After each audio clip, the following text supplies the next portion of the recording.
Good evening, everyone. Welcome to the Tuesday, August 11th, 2026 Cold Lake City Council regular meeting in City Hall, Cold Lake Chambers, Cold Lake, Alberta. I'll call the meeting to order at 5 p.m. exactly. Just to tell people in the audience, we video our meetings, so you will see yourself on TV on occasion. Just to let you know that that's part of our process, and the city has a YouTube channel that you can watch yourself on after. So, but welcome. If you're speaking, we just ask you to come up to the front and use the microphone, turning it on, saying who you are and your civic address, please.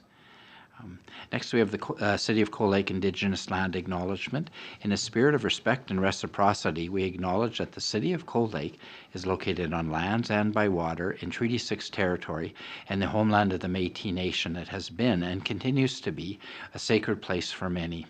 We pay respects to the Indigenous peoples of this place, past and present, the Cree, Denez-sur-Launay, and the Métis people. We acknowledge that this place is impacted by the ongoing process of colonialism, and we strive to understand and reframe our responsibilities to land and community as we journey forward towards reconciliation. So before we adopt the agenda, we just have one change to it. Two changes. I'm sorry, thank you, Mr. Bailey. Two changes. We do have additions to the agenda. So we wish to amend the agenda to move new business item 11.4, which is titled Marina Sailboat Craning Arrangements and Structural Review, to in camera.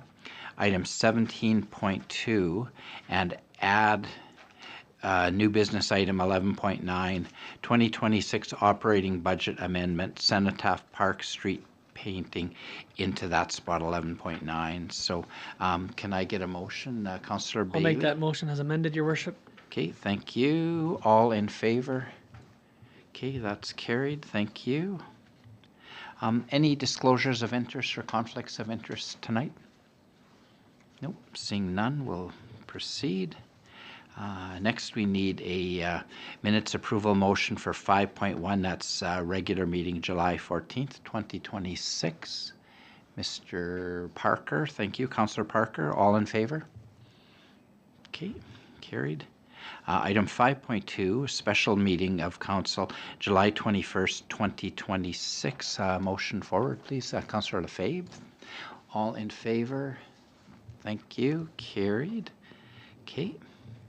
Item 6 is called public question period, in which you can ask a question to council, directed towards the chair, please, and just again to the front with the mic on, and come on up. And if you're speaking towards one of the items tonight, we will deal with that sort of through the process of like the rezoning.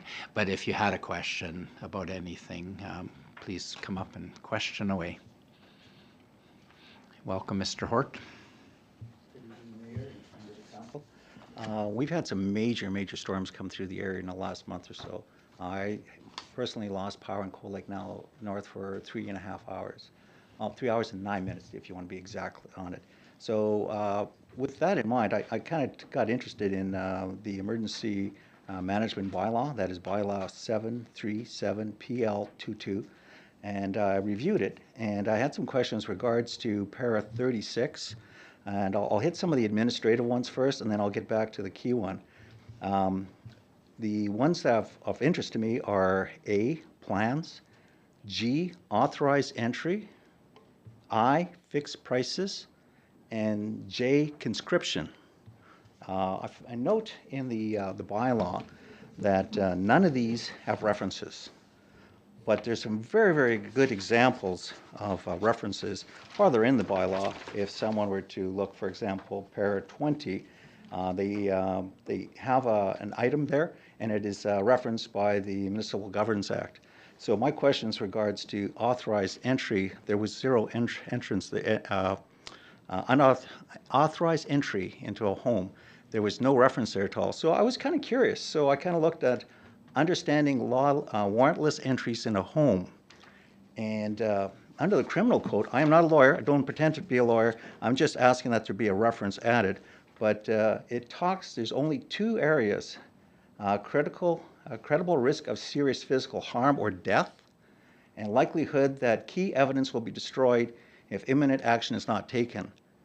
There is no other reference I could find in any legislation, and I understand the RCMP were involved in some mandatory evacuations in 2012. There was a lot of legal action.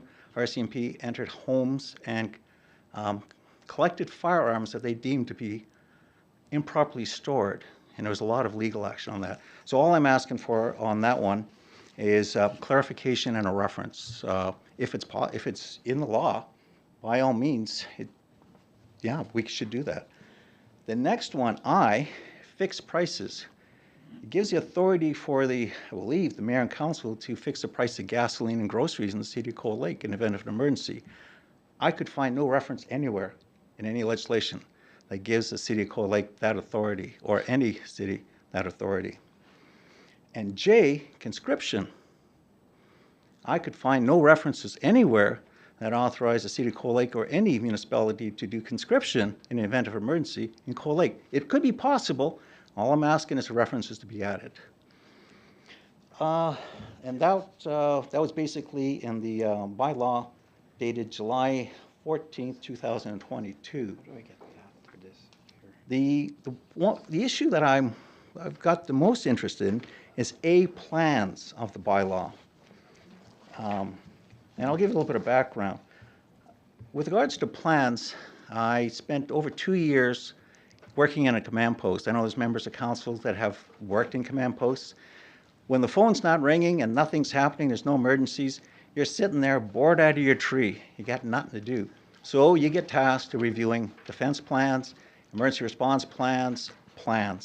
My duties and responsibilities at that time was to review plans and suggest amendments to be reviewed at higher levels. I was looking at our reference A, paragraph 36A, plans for the emergency response for the city of Cold Lake. They're nowhere. You can't find them. When the power went off for 3.5 hours, I tuned the radio station, which was the old standby. There's no, excuse me. Sorry. I haven't done this in a while. In the old days, radio stations would give you a play-by-play, what's happening, power's out, when the power's come back on. After 2 hours, my sump pump was full. I was a scout leader for 40 years. I have a generator. My pump, I was okay. I pumped out my sump. There was no flooding. But I have friends that live in the south that have had some issues with their sump pumps overflowing with the recent power failures, which were very well noted in the City of Cold Lake's letter to ATCO.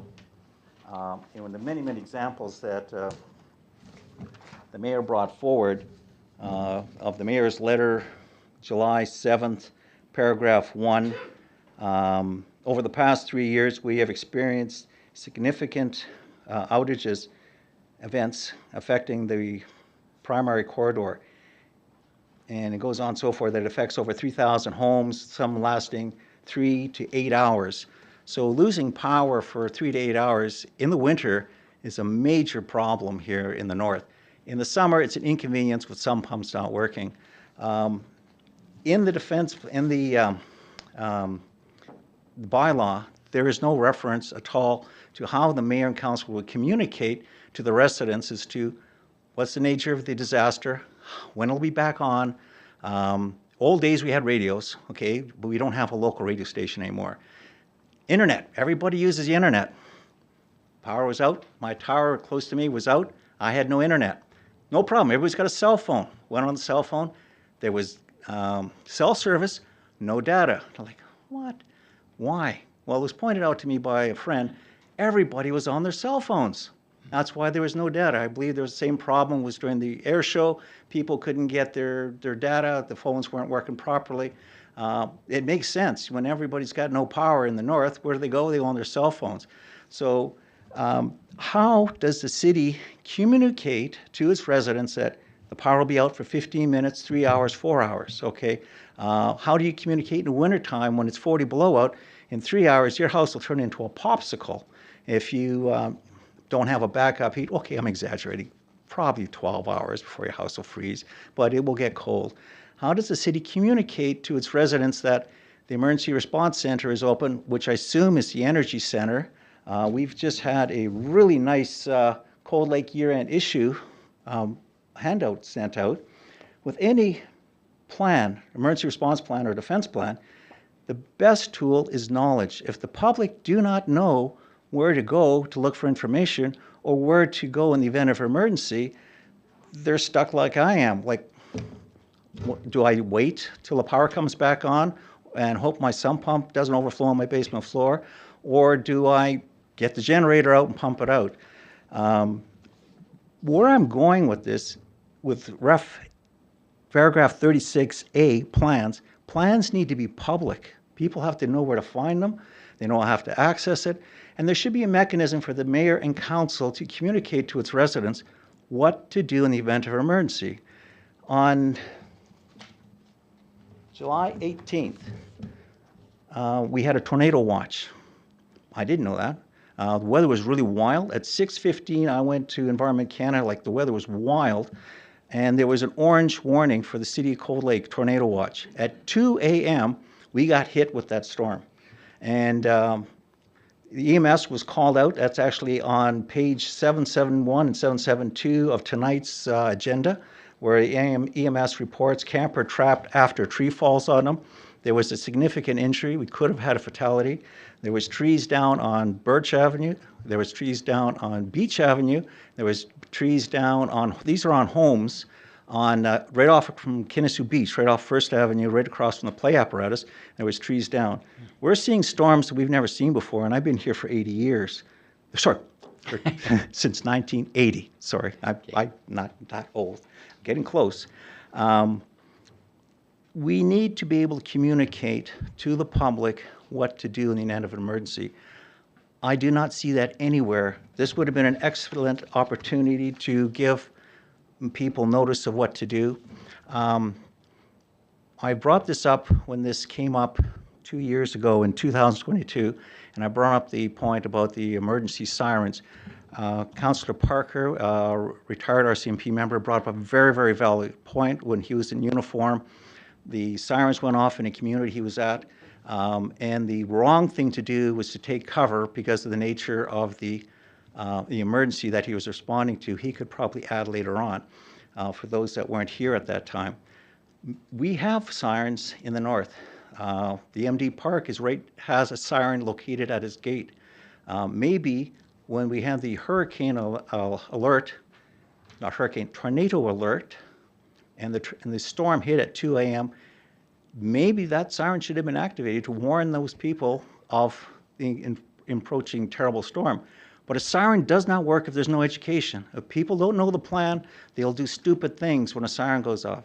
Any sort of emergency response system has to be used all the time. The people have to be aware of what a siren means, where to go, what to do, and where to find information. Can somebody, I had 5 questions here. Plans, authorized entry, price fixing, conscription. Okay, I'm thinking we could deal with them individually, like question 1 as you just presented it. Mr. Nagoya, what are your thoughts on procedure? Well, I don't know what council would have to say about it. The government of Alberta provides broad authorities to municipalities under local state of emergency. So yes, when there is under a local state of emergency, the municipality has extraordinary powers. That is the purpose of that piece of legislation that the City of Cold Lake would fall under when implementing certain parts of those bylaws. I have nothing to say in regards to the extent of powers that would be used given at certain times, because every incident is different and there is never an incident that is exactly the same, and there's never an incident that you can simulate and plan. There's been municipalities that have put millions of dollars into, we are going to put a plan together if an asteroid hits. What happens if it hits over that block and not this block? the best laid plans on emergency management training under the training that the municipality, almost every single staff has taken, is about how you implement emergencies. You have to first understand what it is and how big you have to be in order to manage the plan, and what those communication, having those tools to be able to communicate. You do not know what those emergencies are in those any given plans. The city of Cold Lake was recognized in regards to the emergency that occurred, that is being referenced by the delegation here this evening, that its response efforts was quite reasonable, and how many people that were watching through our social media, because we did have it. You have to evaluate what tools you have inside of the emergency. You don't plan beforehand every little detail, because it just doesn't, you don't know what the incident is that you're trying to manage. That's not how emergency management works. I do see your point about communication. I think maybe what we should do is have you continue with your questions, and then we can discuss this further, like as information, maybe. Yeah, the easiest. Sorry, one sec, Councillor Manning. Sorry. Yeah, I think it kind of wraps up the question, because I think in general, we're talking about emergency preparedness and emergency response. We, as council, we are trained, it's legislated, we have emergency preparedness training and stuff. And so some of the things that you've referenced to, the warning alerts that come out through Environment Canada and those kind of things, those are mandated through government and such. It's actually, when you add, and when you add layers of other notifications, you actually create a problem. This, for example, is recently highlighted through the efforts in Calgary when the young autistic child went missing and stuff. So the thing being is that if you create an alert that goes out for every single possible contingency, all you do is you create alert numbness, right? People just become numb to the alert because there's alerts going off for everything.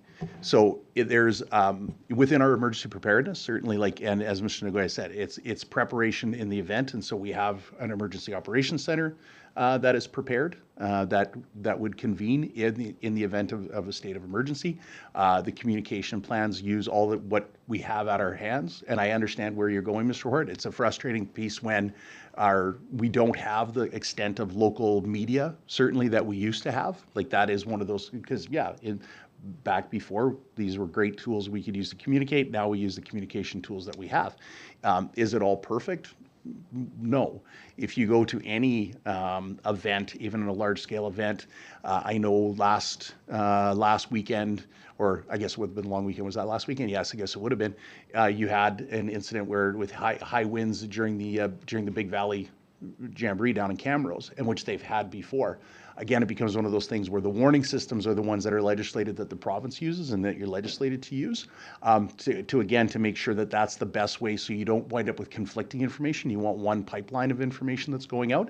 And is internet access an issue? Yeah, it is, because if you've ever been to a large scale festival, the same thing, right? Having full data access all the time through your cell phone, is it always available? No, but it's the best tool that we have at the time, right? So I think that I do believe that, I can't speak to the bylaw questions that you had about what's in the bylaw, like around, I know that in certain sense, because again, just my own experience as a kid growing up in a rural area and stuff, with a father who was a heavy equipment operator, state of emergency under a forest fire, that piece of equipment and that operator, you're going to push berm for a fire. Yes, Your Worship, that would be an and that example. would be I an was example part of the emergency management in Yes. Lost Creek fire for Crow's Nest Pass. Yeah. And it's conscripted. It is a mandated, Yeah. Now, there is going to those- be fees and stuff like that and cost to the municipality, but it is Yeah. it is a real thing. Yeah, and so those are all parts of it, but to be able to speak to every single possible circumstances would be an impossibility to be able to do so. But I can assure you that we do have a very active and quite highly rated and considered, especially under the province management with our emergency response, and that it actually goes above and beyond a lot of the levels that the province expects a municipality to have. So, Your Worship, a couple of other comments. I just want to introduce the Deputy Disaster Services or Emergency Management Manager, which is Azam Khan here, and then, of course, Jeff Fallow. During our last audit with the provincial government, we sit amongst the 98% of readiness amongst all of our peers and municipalities. I think that has been shown in your annual audits that the provincial government does of the city of Cold Lake, which Cold Lake is one of the highest in terms of state of readiness. Azim, did you want to speak to some of the bylaw requirements? There was some concerns about the comments in the bylaw. They actually are coming from the Emergency Management Act of Government of Alberta, Section 19 and 24, if you want to read that. That will provide the authority that the municipality and the minister have when we declare the state of local emergency. So when that is declared, and at that time we can come and ask you to come and work for us. Could I ask that these references be added to the bylaw? Bylaw are different sections, but the derivation, we derive it from SOL. So you have to read, when you don't read that context, that powers only come under we declare SOL. And SOL has to be declared under, there is certain procedure, the council, which is Emergency Management Advisory Committee. There are different layers. So we can't read just one line from a bylaw, and it has a certain procedure around it. Yep. And there are people that we have to have a liability and legal repercussions around that. So we have to we have to tread that very carefully when we implement that. 3 for sure. Like 3. SOL, again, for the group is a state of a local emergency, yeah, which the minister can overturn if he doesn't feel that it was a state of a local emergency, whatever the situation is, yeah. So I guess what we're saying is that we do this process. What you're asking is that it be explained. Public? Yeah. Publish it. And maybe what I would ask of you, Mr. Hort, is that if you want to email me the detail of what you've said, I'll volunteer to get you some answers. And but yeah, we do a very good job of this, but we maybe can explain it a bit different or better. I appreciate the comments you're Yeah, no, The challenge is if you educate your entire community, everybody under a state of a local emergency, please head to the Energy Center, and the Energy Center blew up. You shouldn't pre-educate your community to go to the Energy Center. It has to be based on what the incident is, what available assets that you have. Yeah. You can't, it's very complicated in an incident management system. Because it could be chemicals, and it involved the Energy Center now. You have to determine what assets you have for that level of communication of whatever the incident that you're dealing with at the date. That is the best form plan that you can have, is making sure that you have all of the contacts and the incidents and the tools in order to be able to deal with it, whatever it is. Yeah, and we do take it very seriously. I think like one further example is when we had the cold in the winter when the power went out, the Energy Center had no power. So our emergency center was powerless, and the ATCO did Actually, Your Worship, the Energy Center did not have power clarification. Yeah. That's what I said. Yeah. Oh, sorry. Yes. And FCSS, those were only good for so many hours, and we already had backups ready to go because that's part of our emergency plan is knowing what assets are available to the city. So we had alternative locations for people to be able to go if we needed warming centers going into the evening. Not communicated to the public yet because you don't want to set those targets offline because there's nothing going to be there in order to help those people if they just simply arrive. You have to prepare for it. Yeah, no, thank you. Mr. Khan? We have a community emergency management plan that is a public-facing document. We'll have to check if it's not on the website, we can publish that. And there is a second part that is our operational plans that are not for public, that is for internal use. So we will make sure those, the SEMP, we call it SEMP, Community Emergency Management Plan, that is available for public. Okay, thank you. Did you have other questions? It's not fair to ask what-if questions, but we had an event in the last 2 weeks, 2 events, a major windstorm and a power failure. What tool was the city using to communicate with its residents with the most recent power failure, and where should I look? The radios didn't work, my internet didn't work, I had no data. Where should I look in the future at the next power failure, which you have identified in your letter to ATCO? Mm-hmm. They're more frequent than they ever have been.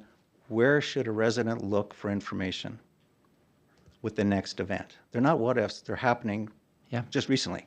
And we're very aware of it because they're happening more and more often too. So we are aware of it.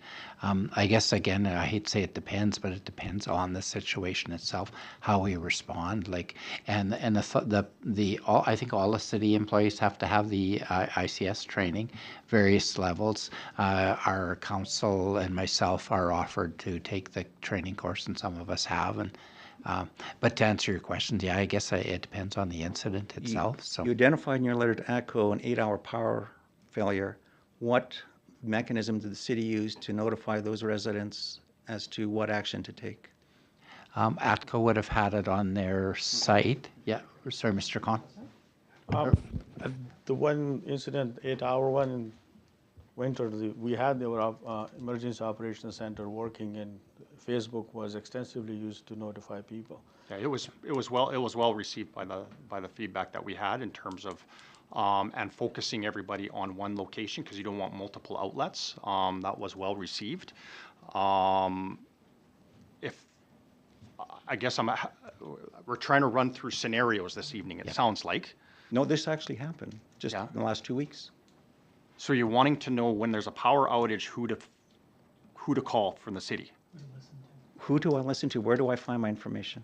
Well, ATCO has a website that directly tells you what is the parameters of outlets. That's what I provided City Council during that time. There was no need to provide an emergency response for the City of Cold Lake based on the outage that was going to occur. There was no risks to public safety at that time.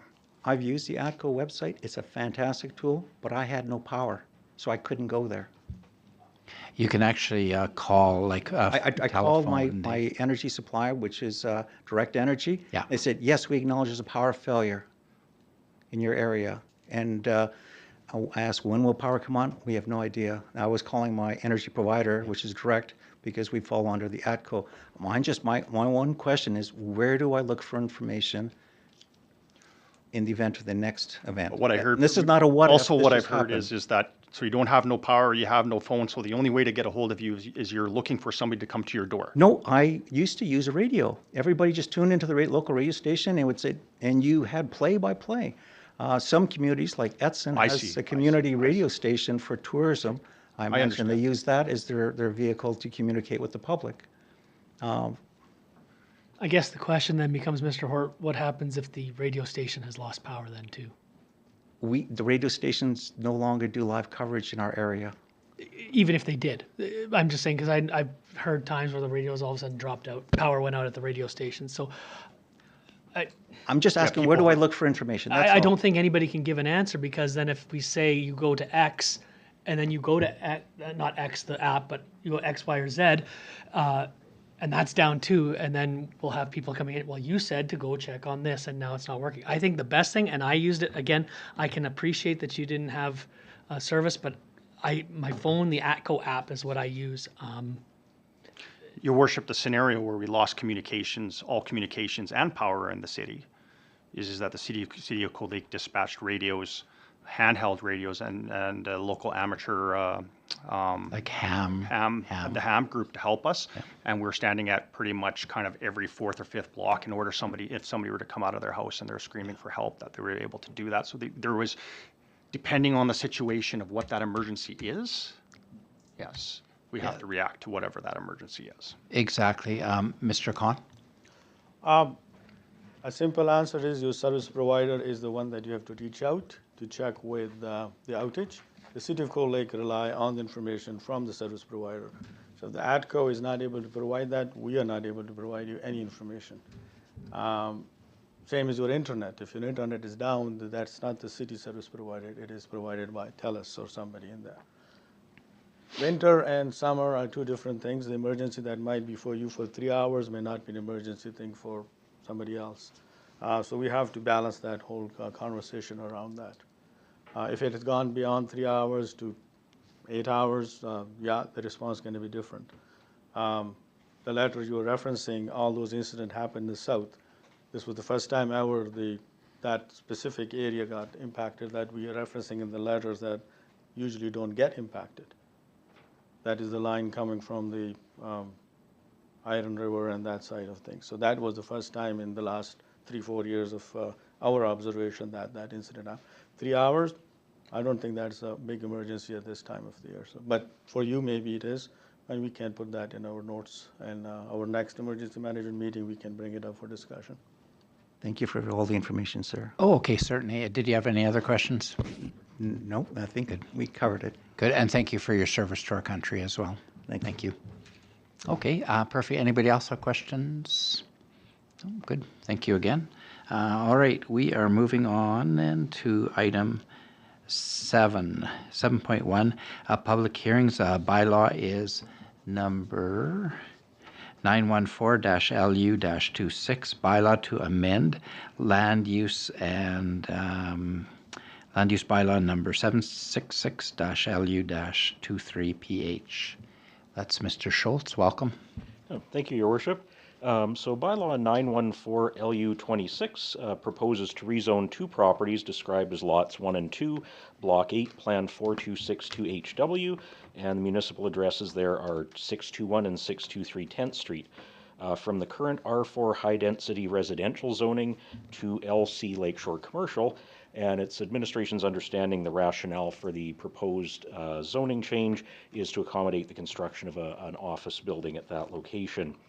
Notice of the proposed rezoning was circulated to nearby property owners and also posted to the city's website. As of the council report deadline, no concerns had been received by administration, although we did have one resident reach out just with some questions regarding development standards for that property. So unless there's any questions from council at this time, we'd recommend proceeding with the public hearing. Okay, Councillor Vining. Yeah, so just a point of clarification, because sometimes we get into this. We're not talking about the development of the land, like in terms of size, parking limits, although that's not part of this right now. Right now, all we're talking about is the rezoning from R4 to LC, correct? Yeah, that's correct. Okay, thank you. Okay, so then we'll enter into the public hearing portion, correct?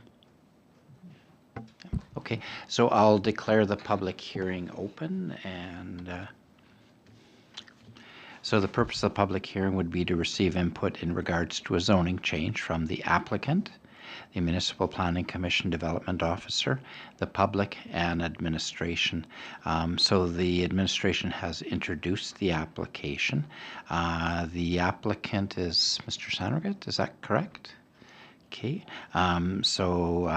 Classic Homes, okay, is the applicant to address the hearing. Would you like to come up and anything you have to say or wish to say?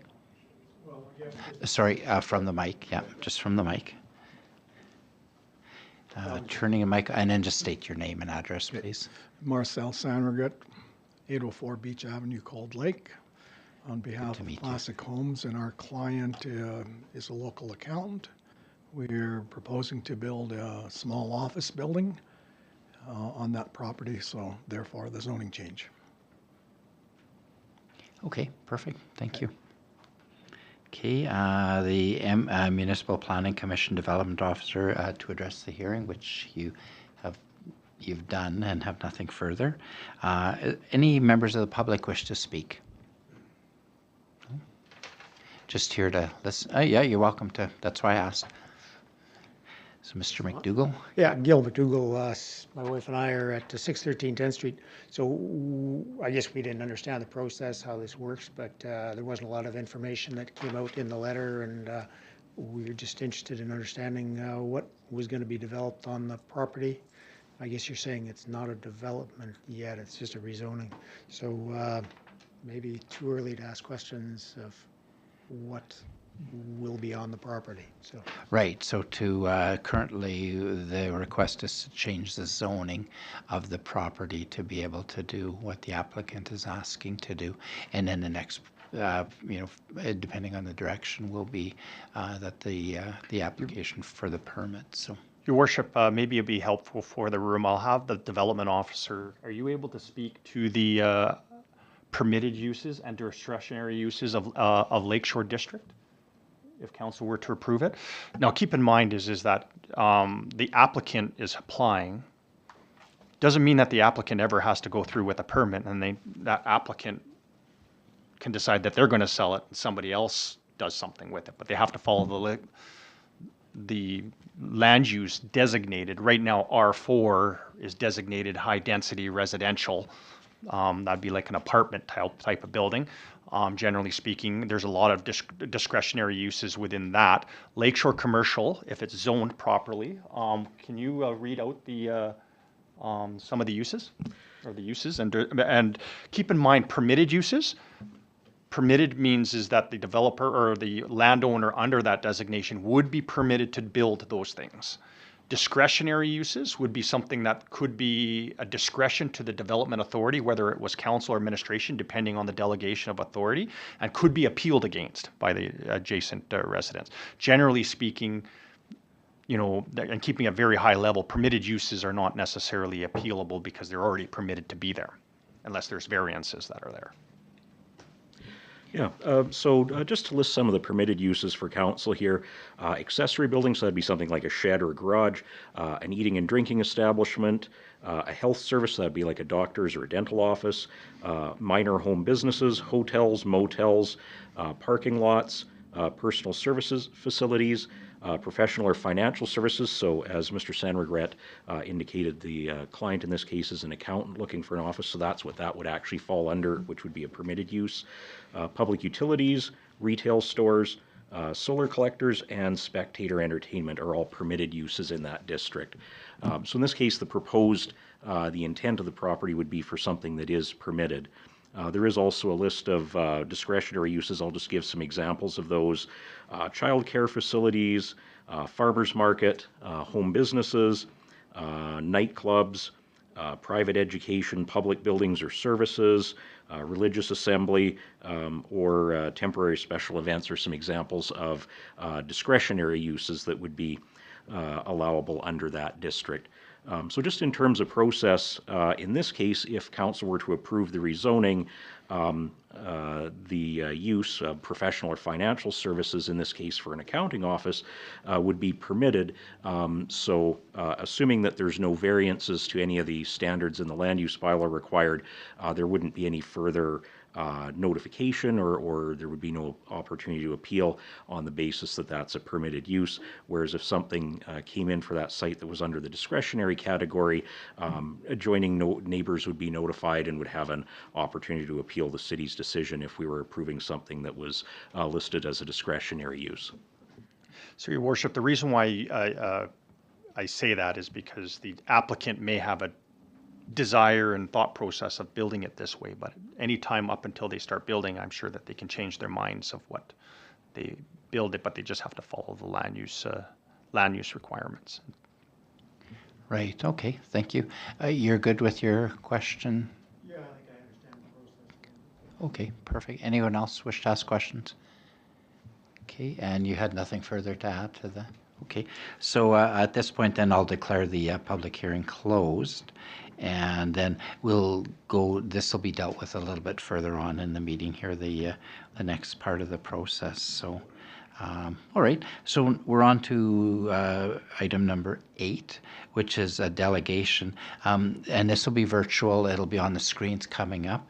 Mr. Kieran Hunt, from FBM Architecture Limited is going to present. We did a survey, retail needs assessment, etc. So welcome. You have Your Worship, Andrew's going to just do a quick introduction for Okay, I will. I'll dean to Mr. Awesome. Serba. Yeah, thank you, Your Worship. I Thank get you. to set the table here. Set the table. Late last year, administration commissioned FBM Architecture to conduct a retail market analysis for the city. The work behind the report took place over the past 7 months, roughly, and seeks to give us an insight into the city's existing business landscape so that we could identify and target opportunities for investment and growth in the local economy. Kieran Hunt is joining us here virtually. He's the planning lead and a partner with FBM. And he's here to present the draft report for council's information and feedback. And with that, I'll turn things over to Kieran. Perfect. Thank you. Welcome. Great. Thank you very much. It's a pleasure to be here, Your Worship and councillors, and take you through the highlights of our findings on the retail gap analysis. I come to you by way of Halifax this evening, but have spent 25 years working across the prairies and a lot throughout Alberta working on studies just like this. And I'm looking forward to walking you through some of the key findings. I will share my screen for this presentation.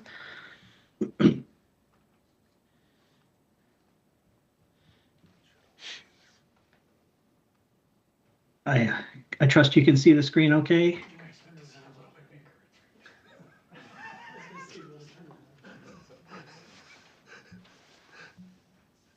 Everything okay from that end there screen? Yep. Great. So in this presentation, I'll take you through over the next 15, 20 minutes, just talk about a little bit about our the overview of the project, talk to you about your trade area, which is, again, some of this information is, as mentioned by Andrew, is used for tenant and investment attraction in the community, and it gives you a foundation of data around which you can have conversations. From many of the communities we've worked with, we often find that the absence of data leads to missed opportunities in having conversations with retailers or franchisees, but also providing information critical for your landlords, your prospective developers in town, and even groups like the Tri-City Mall to help them in their marketing efforts. So we'll walk through some of the trade area components and then talk about the inventory that we profiled for the community. We do a very deep dive into the inventory that you have today, predominantly of your street front walk-up store spaces, and then we look at what you can expect to be a realistic outlook for future demand. And this is important when you look at upcoming ASPs and other development applications, and it provides some validation and understanding over the next 10-year horizon what you should be planning for. And then we'll end off with just some of those indications of the types of retailers that you could pursue. This allows you to be very targeted in your outreach, and whether it's Heather or Andrew, it allows them to go to events, deal-making events like ICSC, Whistler, or Toronto, with a targeted list in mind and having the information to support that. So when we look at the trade area for Cold Lake, and the trade area is the terminology just to identify that area where you can largely expect to get at least 80% of your core business. There's obviously the city of Cold Lake, but Cold Lake itself draws from a fairly wide region. And when we ran our numbers through the trade area that you can see on the screen there, which we determined to be sort of your primary trade area, it comes up to about 43,000 residents, growing to almost over 47,000 by 2035.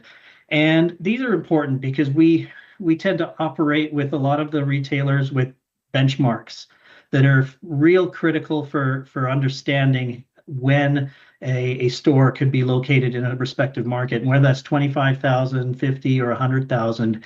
And what we find in these discussions with a lot of retailers, as well, is when they do their own research, they might just be looking at the city's population. They might not, because they deal with so many different interested parties. They might look simply at what the city is. They don't go to the level of drawing what the realistic trade area is unless they themselves see interest. So this process allows you to sort of jump ahead of the queue, if you will. So again, we are looking at a trade area there of around 43, so growing to 48,000 with a very young average age in the primary trade area, the city at 34.7, and a relatively high average household income. And part of that trade area as well is driven by competition, drive times, highway network.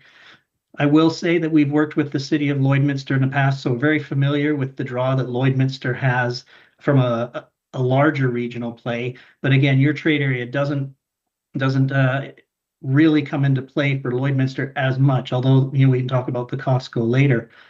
When we look at the secondary trade area, these are those areas in the darker blue outside of your primary trade area where you do get some patronage, and you draw from Meadow Lake into Saskatchewan, you would draw from Lac La Biche. It may not be your regular patronage, but it's another piece of the puzzle to show the draw and power that Cold Lake has, both attributable to the city itself and its transportation network, but also the presence of CFB also has a strong factor in this.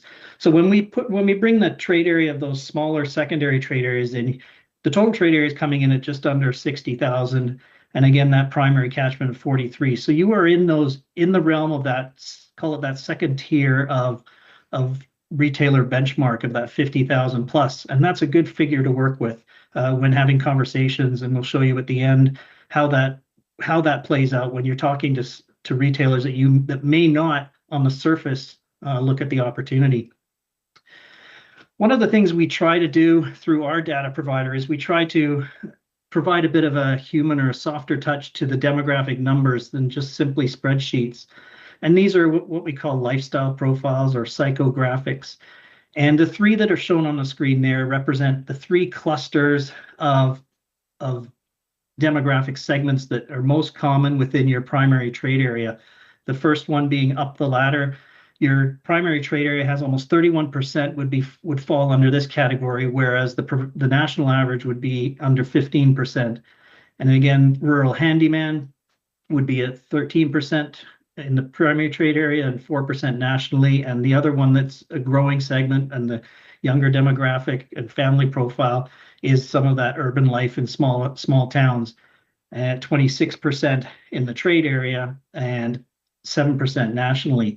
So what these tend to do is they just speak to the shopping preferences. It gives us a bit of an indication of what they like to spend their money and their activities in, and that provides cues as well to understanding what types of retailers would be attractive for the community.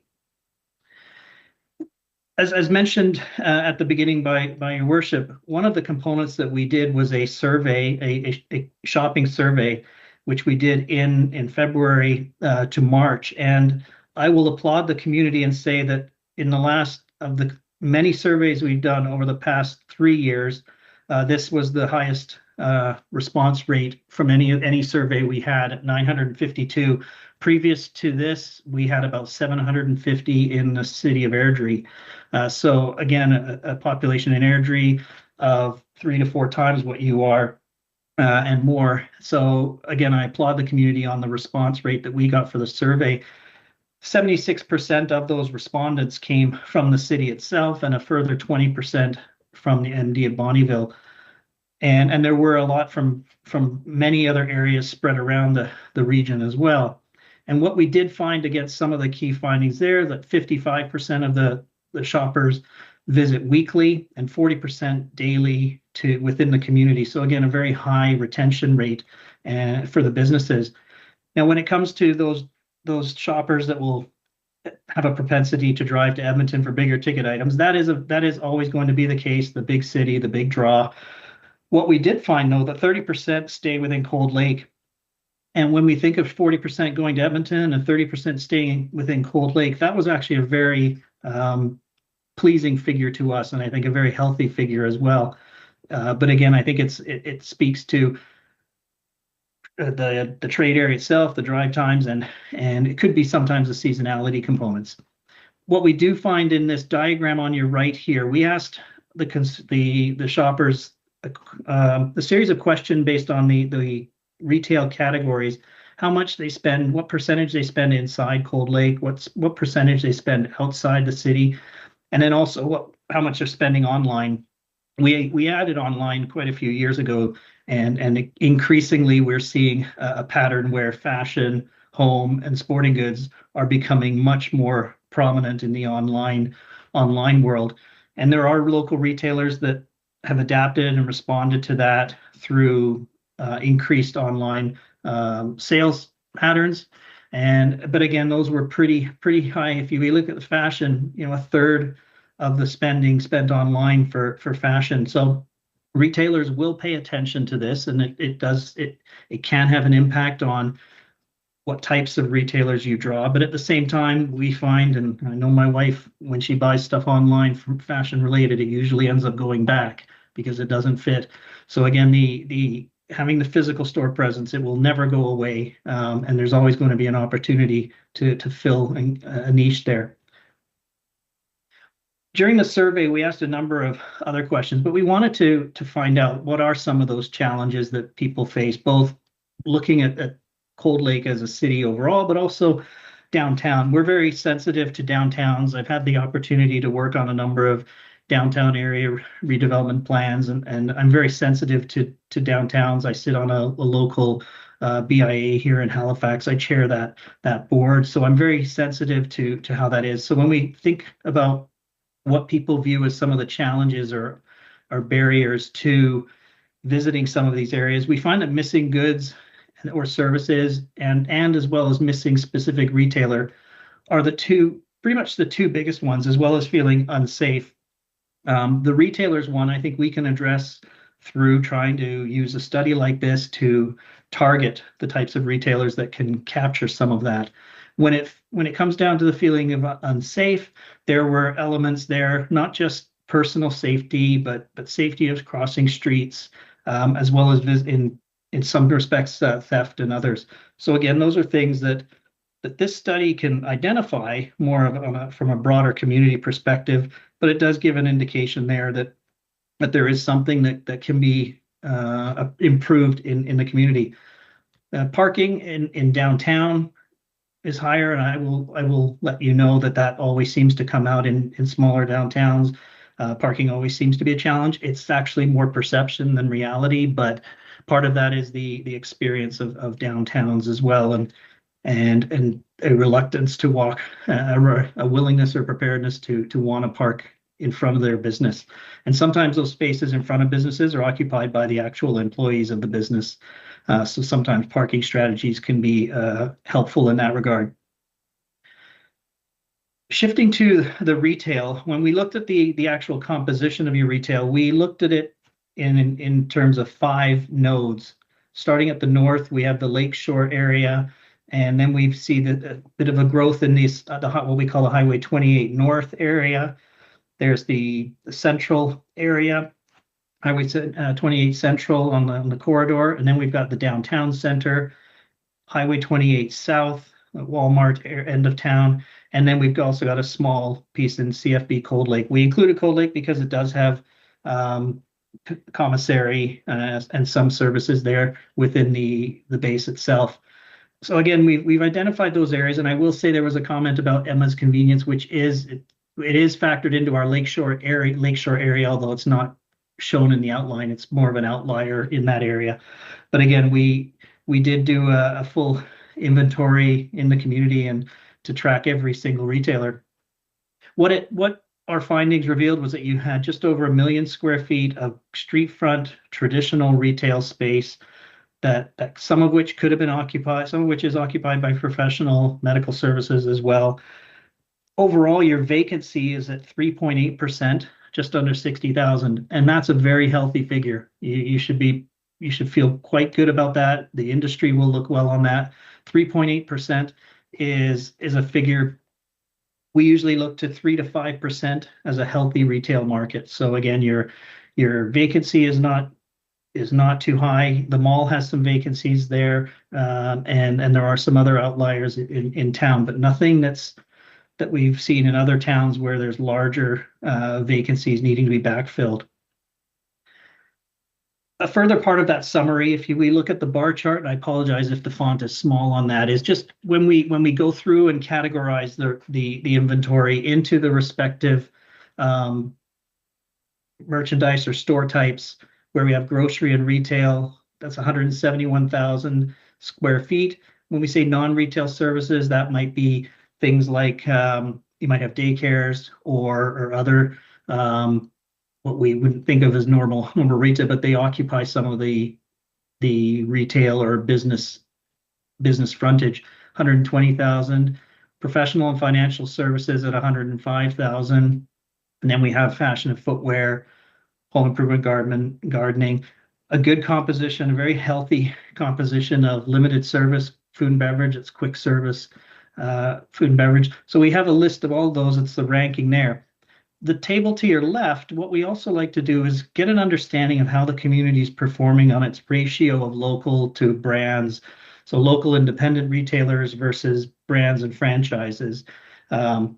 We do this because we are sensitive to downtowns, for example, tend to be that area that attract more local retailers. And the cost structure helps and works better for them, as opposed to some of the power centers, which are more a higher cost, but tend to attract the brands.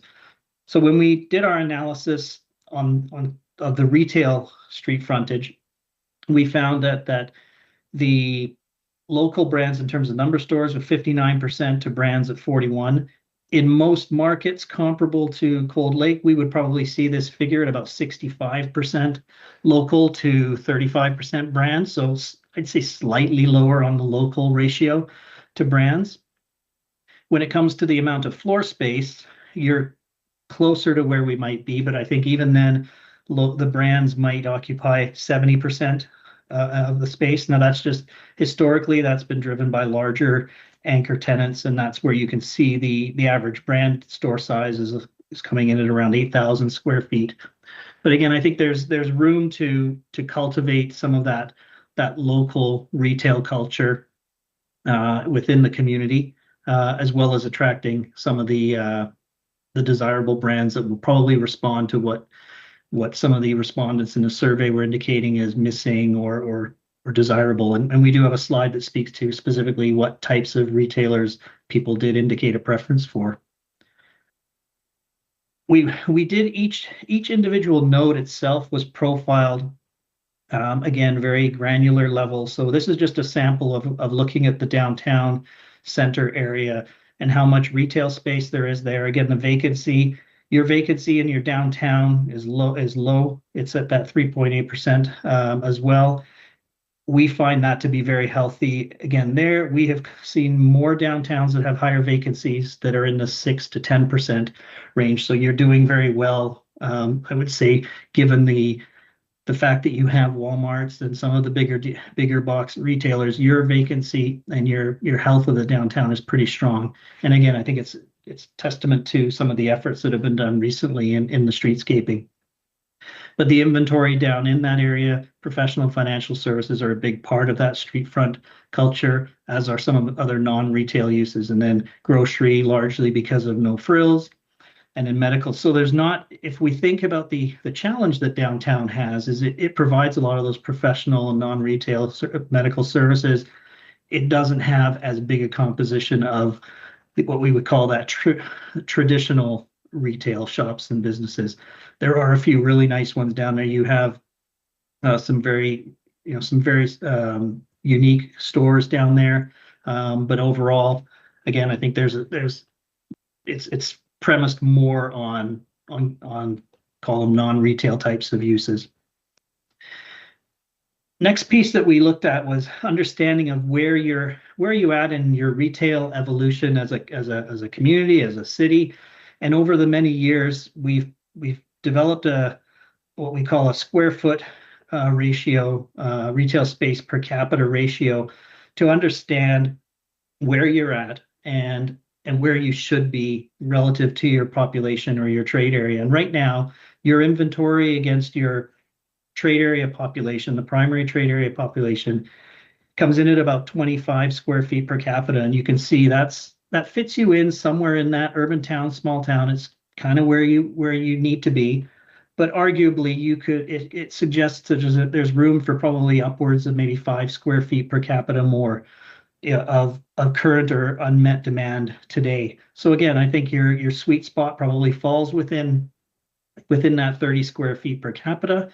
And while this isn't a defining method for demand, it's a very useful frame of reference. We find that communities, if they ever need to have an understanding or just speak about where they're at today without going deep dive down other methodologies, the square foot per capita ratio is always a nice soundbite to be able to use. It can give an indication if you're under retailed, over retailed, or have an opportunity for some growth, which, as we indicate, you are looking to. Would seem to have some residual demand.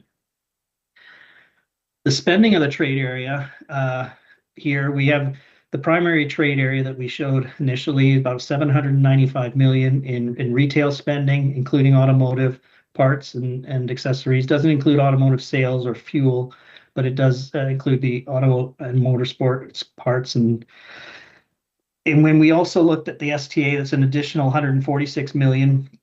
And then it's not shown in the diagram here, but we also like to factor in what we would call miscellaneous inflow spending. We know that tourism is a factor for the community. And while there may not be specific tourism numbers on spending, we know that there's the draw of seasonal tourism inflow, general visitors like myself when I was in town for a few days, and also because of the Four Wing, there's opportunity for other out-of-town business travelers coming through.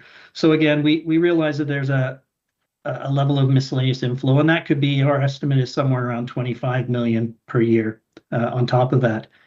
And as we sort of get towards the demand side of things and what you're looking at, I'll draw your attention just to the bottom right-hand corner where we say the current market capture of spending. So what we do in this process is we look at how well all the retail is performing. We go through each individual business, sensitize what we feel their retail sales are, and when we aggregate that and we divide it into the trade area potential of the larger trade area, we get this market share figure of about 43%, which is healthy. Again, for Cold Lake, we would find that comparable markets or other markets might be 35%. There's some that might be higher, like 50 to 60%.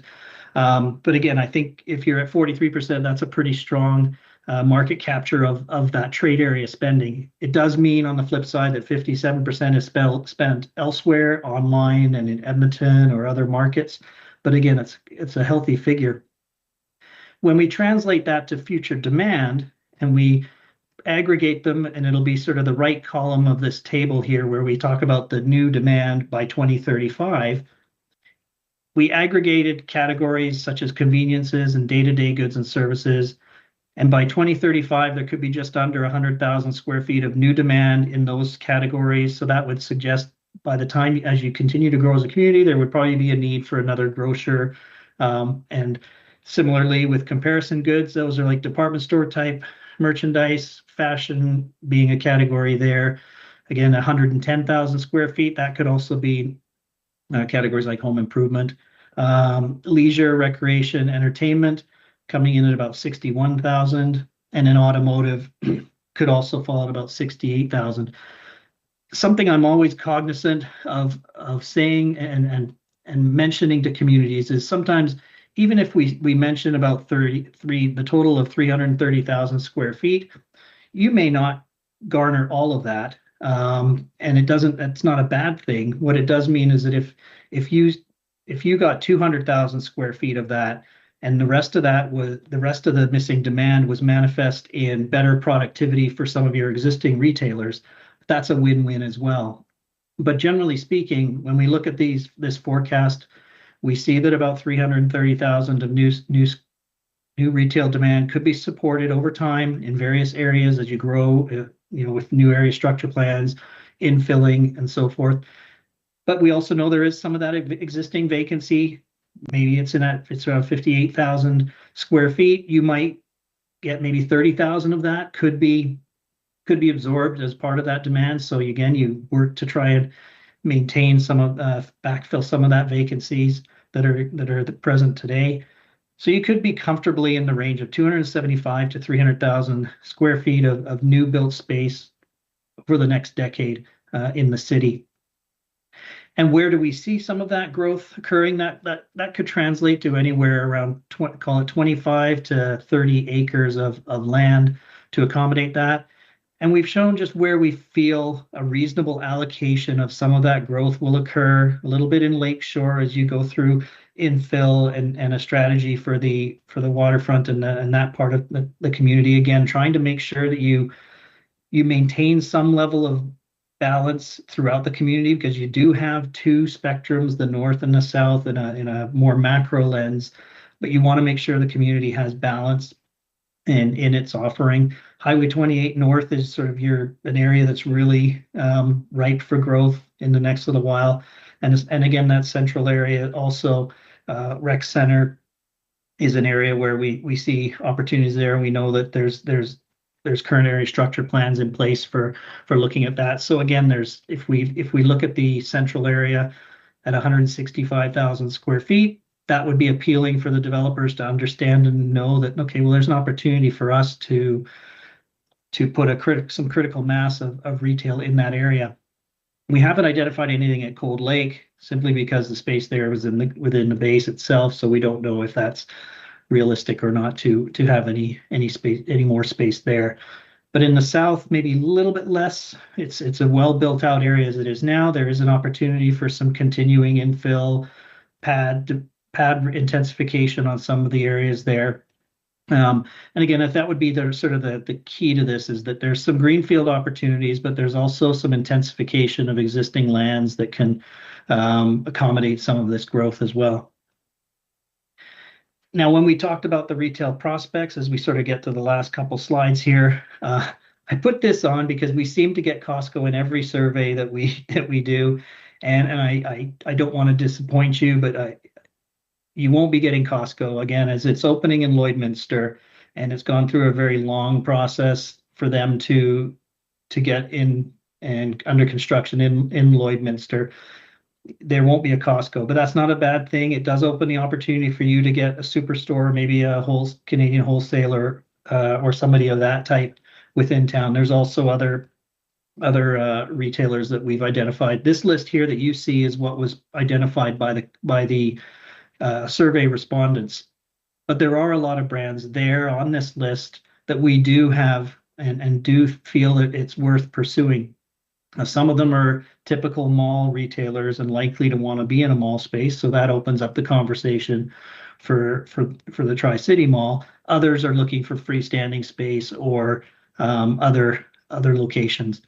And what we've included in our report is a table. This is just a sample of one slide in the table, but we've identified the types of retailers that fit the market, fit the trade area, particularly what they like to see as a primary trade area. Some of these are maybe a little ambitious. Old Navy could be a challenge because, again, that they entered into Lloydminster and they're doing well there, but it took them a while to finally secure and feel comfortable doing that. So it could be a longer than 5 years out, but as you grow, and again, one of the recommendations we have is just to build those conversations that Heather's had already through ICSC, get some of those conversations with groups to put Cold Lake on their discussion list.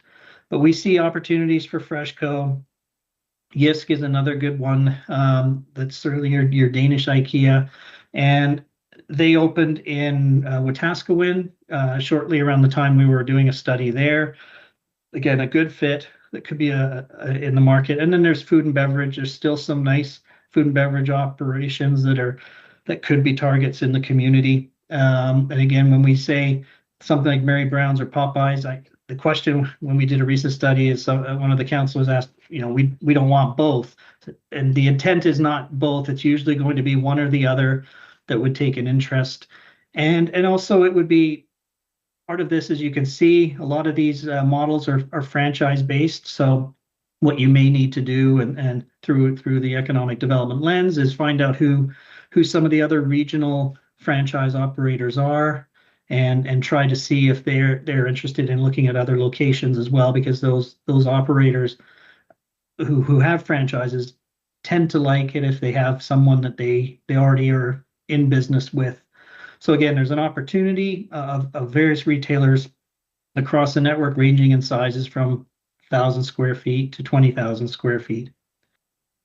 So just as a coming full circle and wrapping it up, just say again that you should feel comfortable that over the next decade you could support 275 to 300,000 square feet, working with the landlords, using the information here, sharing it to improve and utilize vacant spaces, but also that intensification of some existing lands that might be heavy on the parking side of things and may not be necessary. And new developments really in conjunction with some of the ASPs in Highway 28. With the caution again and you've done a good job to date, but just maintaining awareness that the retail growth shouldn't come at the expense of downtown or lakeshore areas. We add lakeshore in there because I think it's a very unique part of your community that has some strong placemaking value, and it would be important to make sure that it still has strength. There's a number of lots and buildings down there that if you can stitch together the fabric of Lakeshore, I think you can have something really special, and again, provides a unique balance in town. And it can be something that's different even from downtown itself. Talking about the survey, just to use the survey to improve or reduce some of those barriers, whether it's traffic or street crossings, maintenance, and accessibility. But again, that's not necessarily isolated to highway downtown. Most in the respondents, they weren't flagging downtown specifically, but also in Highway 28 South. And again, Highway 28 corridor is going to be where your brands are going to want to be drawn into existing vacant spaces again, or some of that new development. And the last piece there is just continuing to, we use the term curate the retail mix. It's working with the developers and the community just to identify the targeted businesses that best meet the needs so that you don't accept always the lowest hanging fruit. And that you can have, by doing so, you can have a positive impact on, again, the downtown and Lakeshore nodes. So with that, I open it up to any questions from council through your worship, and appreciate the opportunity to share these findings with you today. Okay, thank you, sir. Any questions? Actually, I can start then if I've got a few here. With your study, was there any consideration given towards the growth on CFB Cold Lake or Four Wing? Like, for instance, we are in line to get a 500-person work camp here in this calendar year, followed closely by another 500, followed closely by a third 500, and that's just the one contractor. So the growth in the area, maybe just enlighten us how you factor that into your report. No, that's a great question. And when we have those sort of transient types of workforce, it can be, we're cautious in over providing for a certain segment. In Fort Saskatchewan, when we were doing that years ago, there was, hotels were being built to accommodate a larger transient workforce, but when that slowed down, you were left with a glut.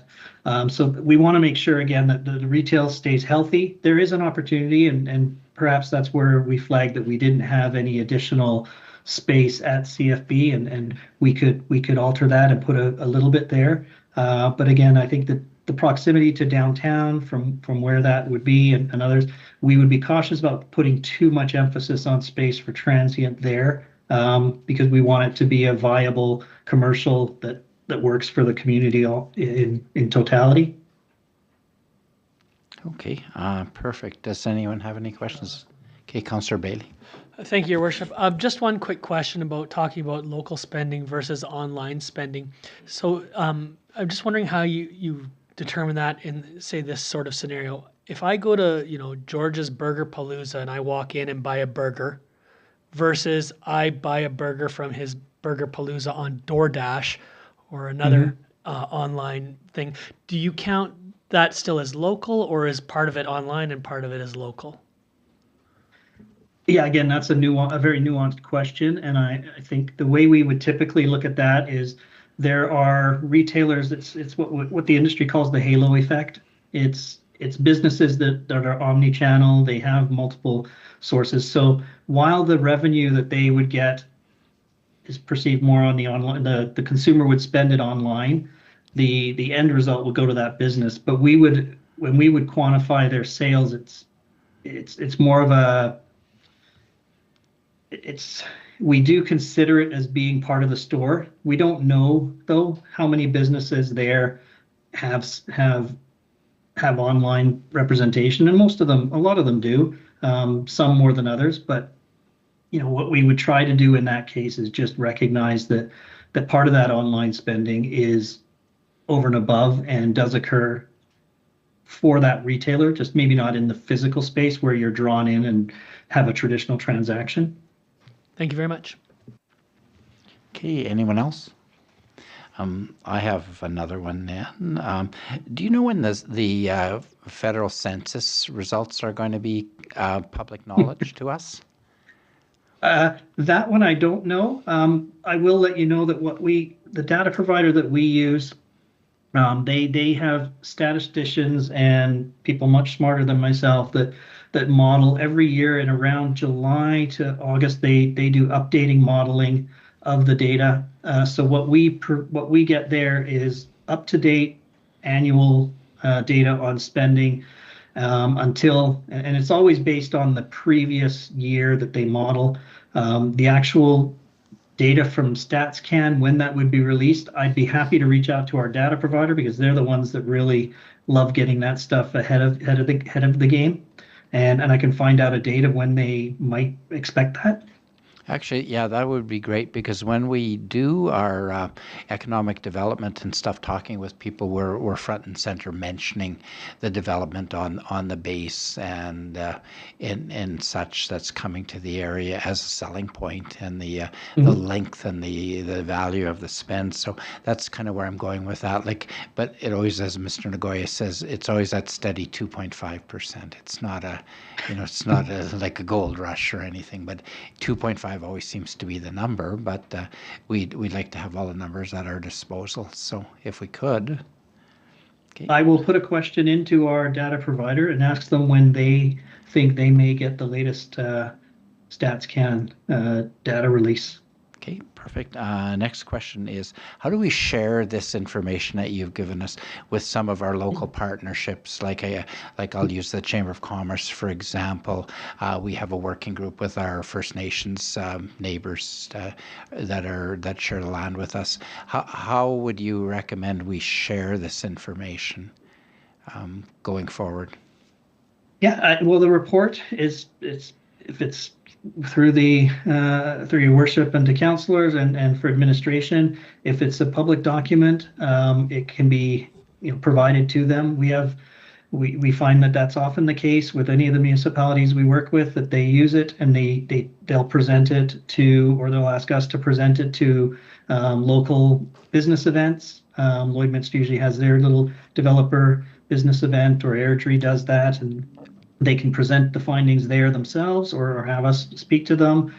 They can share them with the First Nations. I know they're always willing partners. Again, it's as much outreach as you can use the document for, the better you are, because if it's the Tri-City Mall operator, data for them, even though they have data, this can help them. Yeah. If it's new developers coming in with their structure plans that might have looked at done very high level analysis, it helps them. Indigenous, if the First Nations are looking at possible opportunities, they can use this as well. One thing sometimes the reports can be longer to read, and one of the options that's always available is to create little marketing hot sheets, that little sales pitch type of sheet.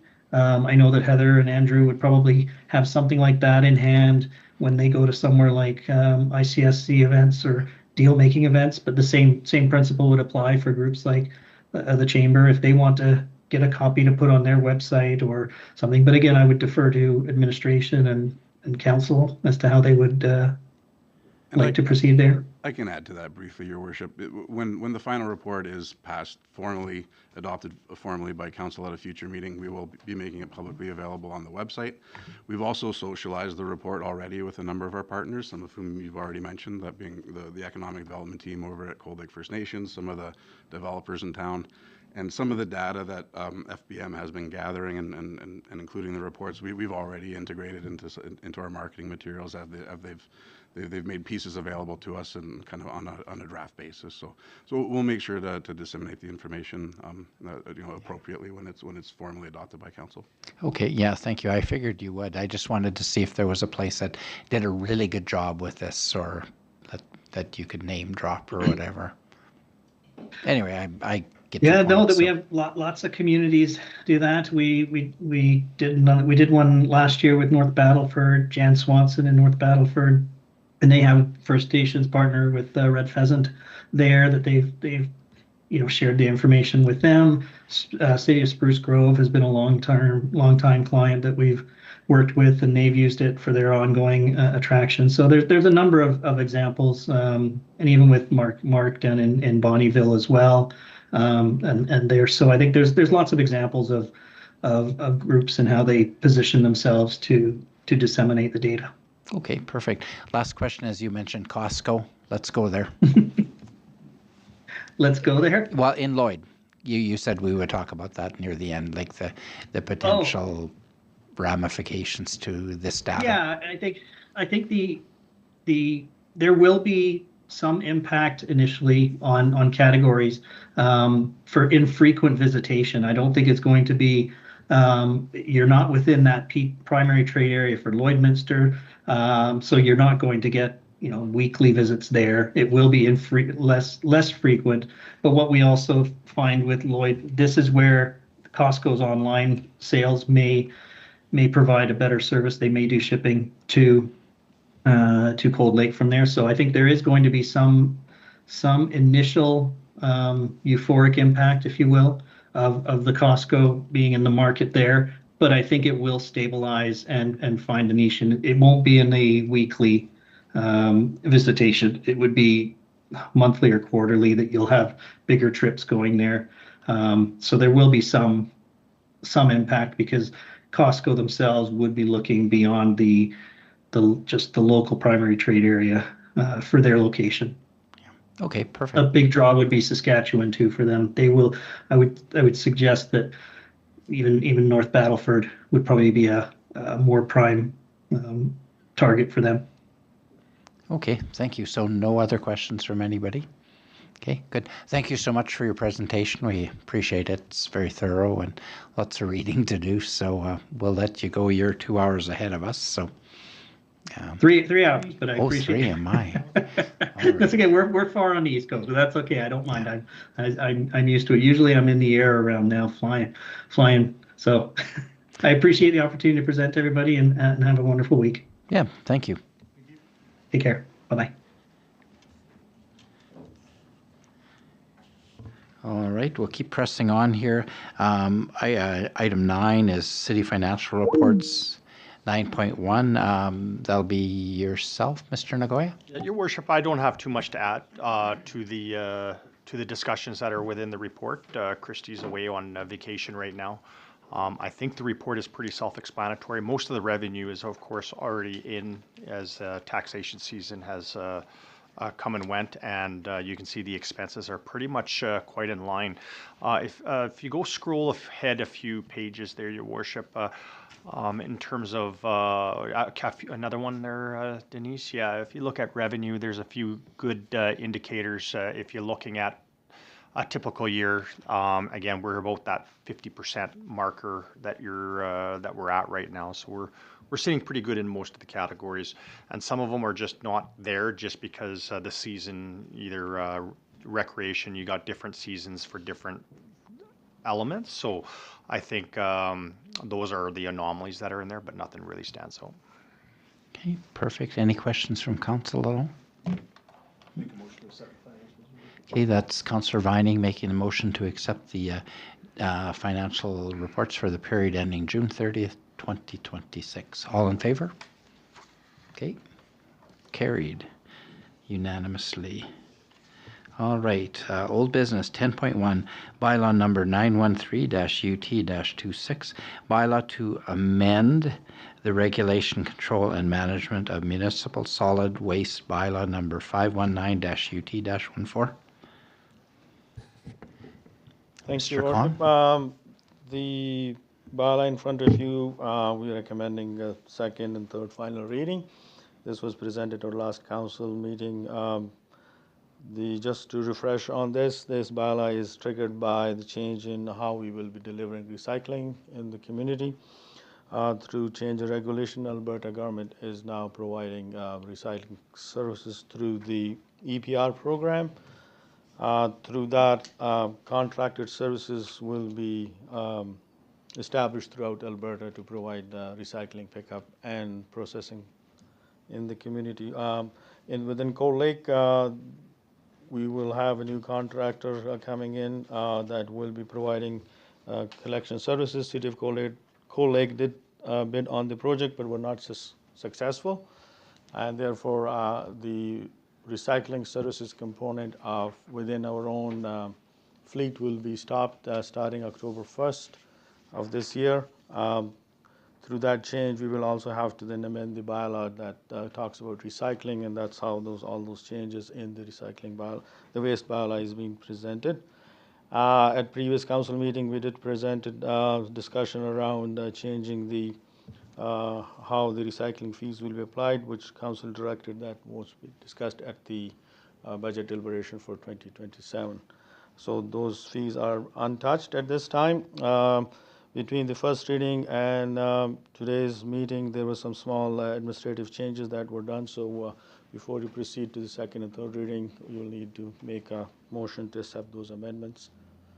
Subject to any questions, well, we recommend to give a second and third final reading to the bylaw. Okay, questions? Anybody? No, nothing. All right. So we have a few options here. Yeah, first one is to make a motion to accept the amendments for the bylaw. Correct, yep. So Councillor Weber, you'll make that motion? Okay, all in favor? Good, carried, thank you. The next piece is to, if council wishes to proceed, is to give second reading as amended to the bylaw. Okay, yep, so that's Councillor Lefebvre for second. All in favor? Okay, thank you. And then we can do third and final. That's Councillor Cowell. Questions? None at all. So all in favor? Okay. All right, carried. Thank you. Item number 10.2 is bylaw number 914-LU-26, bylaw to amend land use bylaw number 766-LU-23. Thank you, Your Worship. So again, this bylaw proposes to rezone two properties described as lots 1 and 2, Block 8, Plan 4262HW. Again, the municipal address there is 621 and 623 10th Street, from R4 High Density Residential to LC Lakeshore Commercial. So unless there's any questions that Council has coming out of the public hearing earlier this evening, administration is recommending that bylaw 914 LU-26 be given second reading as well as third and final reading. Okay, thank you, Mr. Schultz. Any questions at all? Councillor Bailey? No, Your Worship, I've just moved to go to second reading. Okay, all in favor? Carried. Okay, then we'll go to third and final reading. That's Councillor Vining. Yep, third and final, Your Worship. Third and final, all in favor? Okay, again, thank you all.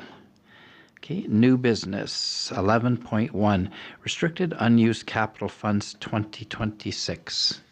Thank you, Your Worship. Administration's review of all the projects that have been occurring for the last couple of years. Of course, this was somewhat intended as we're leading up to the Public Works Operations Center, kind of the last half of that project, making sure that cash flow is in place and finalizing the budgets thereof. You'll see that in here are a number of projects kind of generalized that are, and for the most part, they're just projects that are under budget and wasn't fully expended. So therefore, we need to wrap those up and release all those restricted surpluses so that way we can free them up for the Public Works Operations Center for its final injection in for 2026 and 2027 to be fully funded. The City of Cold Lake did have a grant for that. Unfortunately, we're hoping to get it, but we were not successful in that transit and operations grant to be able to help fund some of the capital that is there. But we did that intentionally. And now a piece in here, it's just about a $5.5 million release of restricted surplus to unrestricted. There is a typo within the recommendation. Actually, the alternative has the wrong right number. That was raised by Councillor Cowell just as a question coming as probably reviewing the agenda item. So the number is supposed to be 5.487 million 69 37 for the motion this evening. Thank you for Councillor Cowell for raising that during his review of the agenda. Outside of that, if there's any questions, I think the biggest one here that I would say that council might have looked on is the RCMP facility, and I think we just have to take a re-look at that. Most of that funding was being financed for the RCMP building. Of course, there was a lot of challenges associated with the design and what the expectations would be. The City of Cold Lake will be meeting with the regional district manager at AB Munis this fall, and to talk about maybe a way to approach the project that is probably more feasible in terms of pricing and stuff like that with the cost inflation that we are experiencing. Okay, thank you. Any questions to Mr. Nagoya at all? So we could proceed with a motion to release the funds as stated. Do you want to go there? Okay, Councillor Cowell. Okay, and then you have the clarity on the number, right, Denise? Yeah, 548706937 is the actual number, 37. Okay, so we're,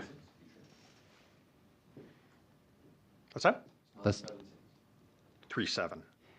8675309. Hold on. We see 7.6 as the cents. 67. 76. Sorry, is that what we're talking? The pennies. Sorry. Yes. Penny rounding. Yeah.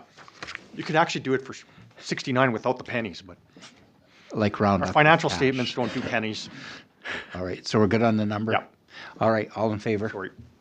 No, that's funny, and it's your birthday. You can do whatever you want, so, No, I can't. with some levity. Okay, carried. Thank you.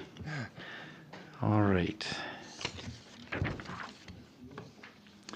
Number 11.2 is 2026 Grant Advisory Committee July recommendations. Yes, thank you, Your Worship. The report before Council presents the recommendations for the Community Grant Advisory Committee from its July 27, 2026 meeting. The committee reviewed 3 eligible applications under the Community Recreation, Art, Culture, and Heritage Investment Grant Policy, requesting a combined total of $16,000, and is recommending funding for all 3 applications. The recommendations are Dragonfly Counseling and Support Center, $3,500 sponsorship grant for the Dragonfly Center Charity Golf Classic.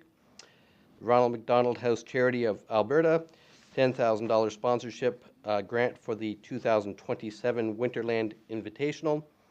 True Patriot Love Foundation, $2,500 grant for the Canadian Walk for Veterans.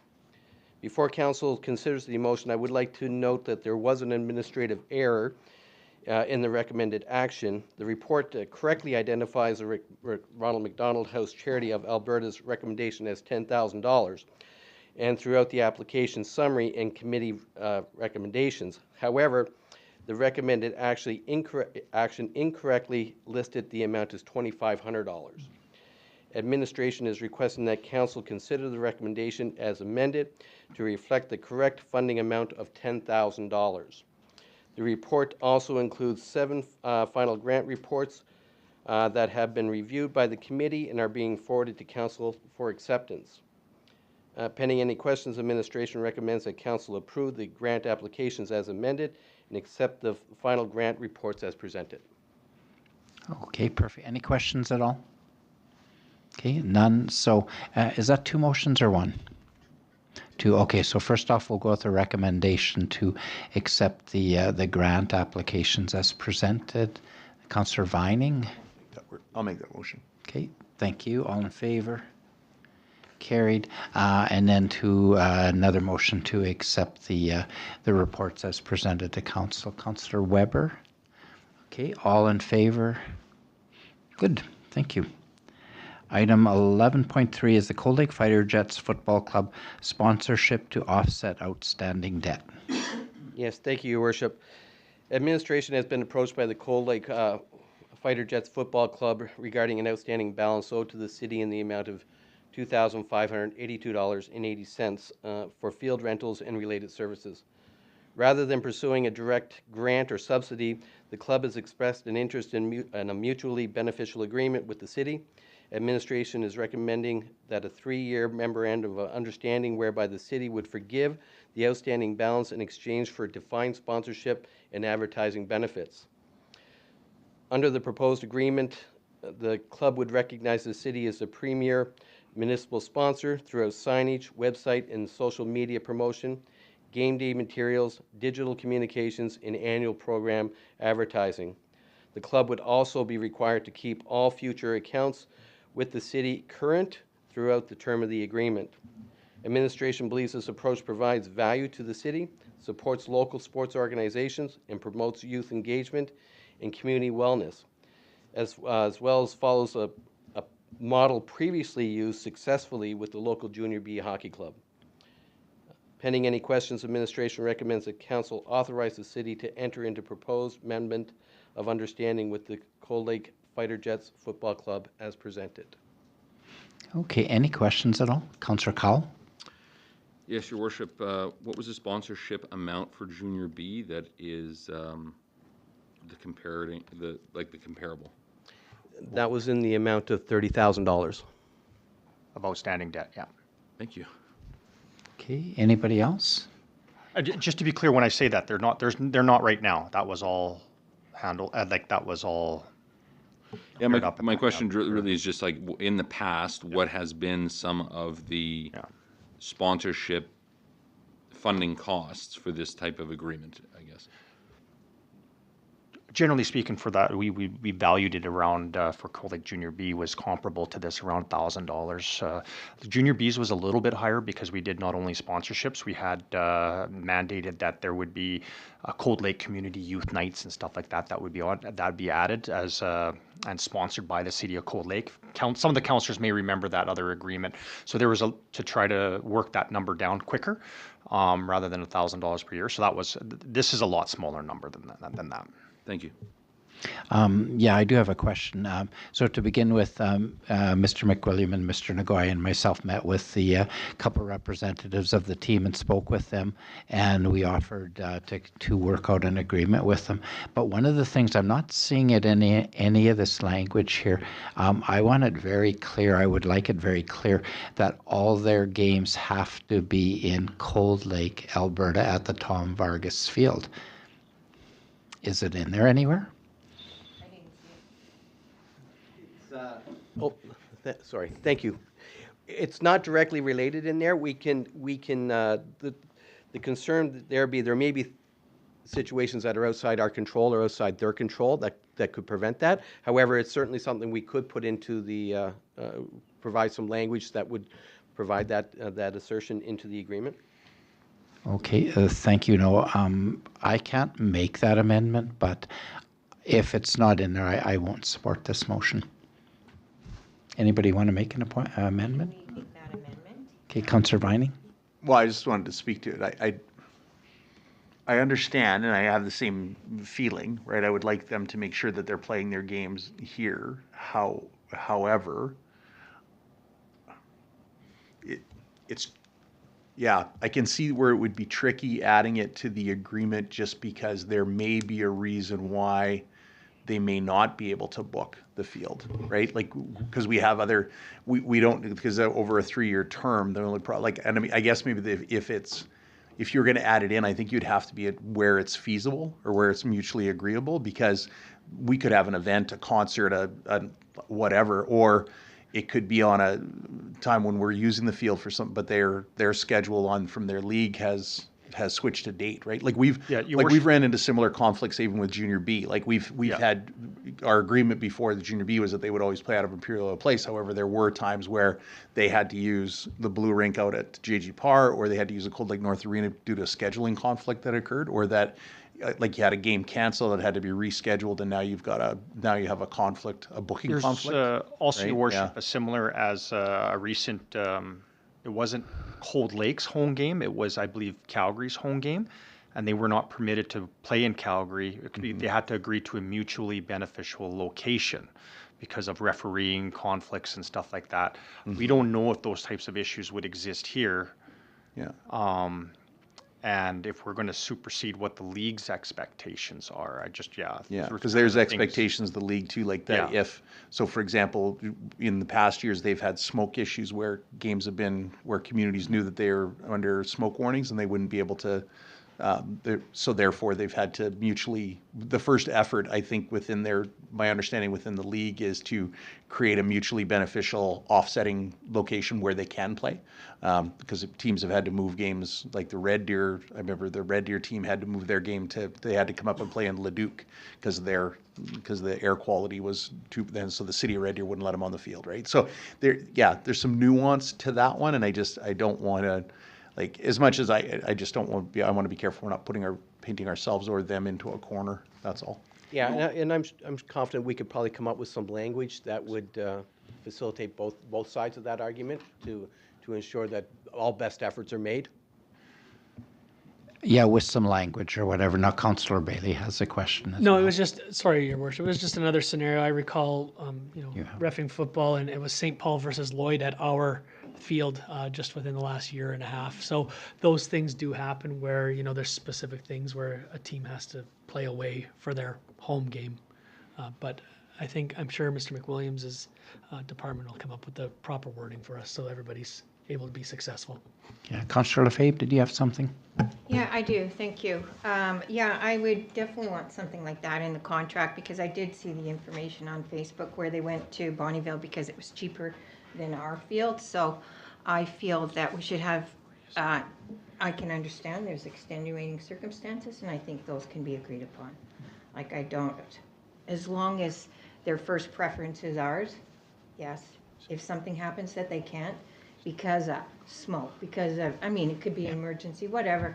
I think that's definitely understandable. Yeah. Your Worship, I think based on that, your feedback and council's feedback, we can say something where within reasonably practical, all home games shall be played within Cold Lake. Yeah, thank you. And I want to be very clear too that these guys are these people are a good community advocate. They go in the parade, they do security for us. We're giving a sponsorship with Cold Lake tax dollars. So I'd like something in there, but I think you're getting it. Councillor Bailey? Yeah, Sorry. thank you, Your Worship. Just a question.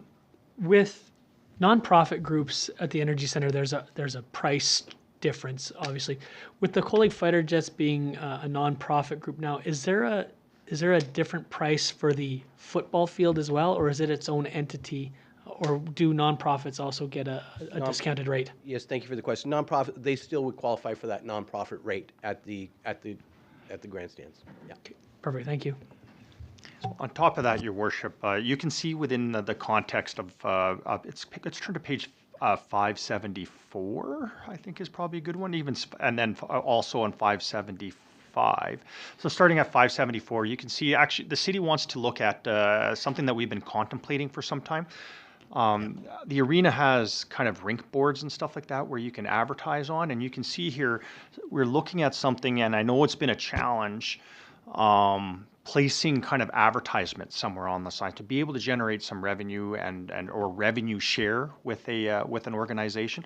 So something that we're going to look at, and this will also play into something future for the Cold Lake Fighter Jets. And you can see this would be kind of a rendering of what's out on the field, some sort of a kind of a revenue sharing agreement to be able to gain sponsorship for the team to generate some revenue to assist them as well. So I think what we want to do is try to generate something that will help with the success on an ongoing basis and sustainability. I think that's what's important here. And I think during our discussions, I think that was the prominence of it, of how can we set it up for that. Yeah. Yeah, and that was a very good idea, which I thank you for doing. So, yeah. All right. So if anyone wants to make a motion, sorry, do you have a question or comment? Yeah, I'd just like to weigh in on the conversation a little bit. I just wanted to mention that whether we're looking at this as debt forgiveness or sponsorship or the combination of the two, the amount of $2,500 to me is not a sponsorship level where it would warrant us making the demand that they have to play on our field. The same way that we give $2,500 or more quite freely to golf tournaments as sponsorships, and we don't demand that they play on our golf course.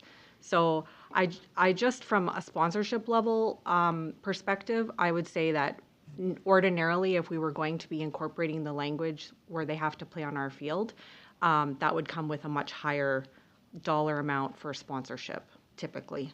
So I'm not going to oppose it if it wants to be amended in this. I'll support it if that's the amendment, but I just wanted to make the comment. Okay, thank you. Anyone want to make a motion?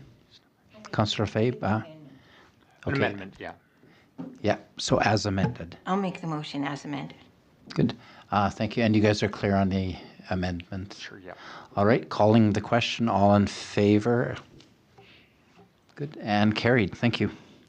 So 11.4 is now in camera. We jump to 11.5, which is an MOU, Chamber of Commerce Tourism Guide. Mr. Serba? Yes, thank you very much, Your Worship. The city and the Cold Lake Regional Chamber of Commerce have for some time now collaborated on the production of an annual tourism guide. And recently the MOU, which sets the framework for that collaboration, has expired. At the same time, we are approaching the time when the production of that guide should begin. The tourism guide is sent to visitor centers across the province and distributed at trade shows which the city attends. Administration generally finds that there is a fairly strong demand for the guide each year. And recently, however, there have been some discussions with our neighboring municipalities surrounding the possibility of creating a regional guide. But these discussions, I should note, are in their early stages. Because there generally is still some value in having an annual guide printed and distributed, and because any changes to the future tourism guide program are not yet clear, administration is recommending here that council consider extending the current MOU until the end of December 2027. This would allow for an additional 2 guides to be produced under the current system, while regional discussions surrounding options for a similar product take place. I'm certainly happy to answer any questions that council may have.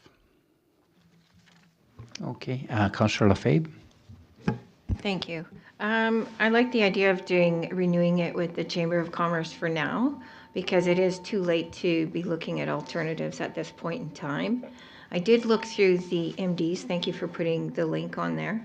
And right now they're currently more for camping and stuff like that, whereas within the city of Cold Lake we have a lot more that we offer. So that would have to be considered when you're looking at the joint guide or regional guide, because right now their focus is a little bit different, understanding it's the MD, right? And it's campgrounds. So that would be, I'm in agreement to use the chamber for the next 2 years. Thank you. Okay, anyone else? Okay, all right, so. Your Worship, I'll make the motion that we extend the Chamber's MOU. Okay, perfect. For the, as defined, like for the up to December 31st, 2027. The administration, the council passed a motion extending the MOU with the Cold Lake Regional Chamber of Commerce to December 31st, 2027 to ensure the completion of the 2027-2028 City of Cold Lake Tourism Guide. Thank you. Perfect, okay. Call a question, all in favor? Okay, carried, thank you. 11.6, Family Resource Network or Operational Grant Agreement. July 1st, 2026 to June 30th, 2028. Yes, thank you, Your Worship. The report before council seeks authorization to enter into a new 2-year Family Resource Network Operation Grant Agreement with the province for the period of July 1st, 2026 to June 30th, 2028.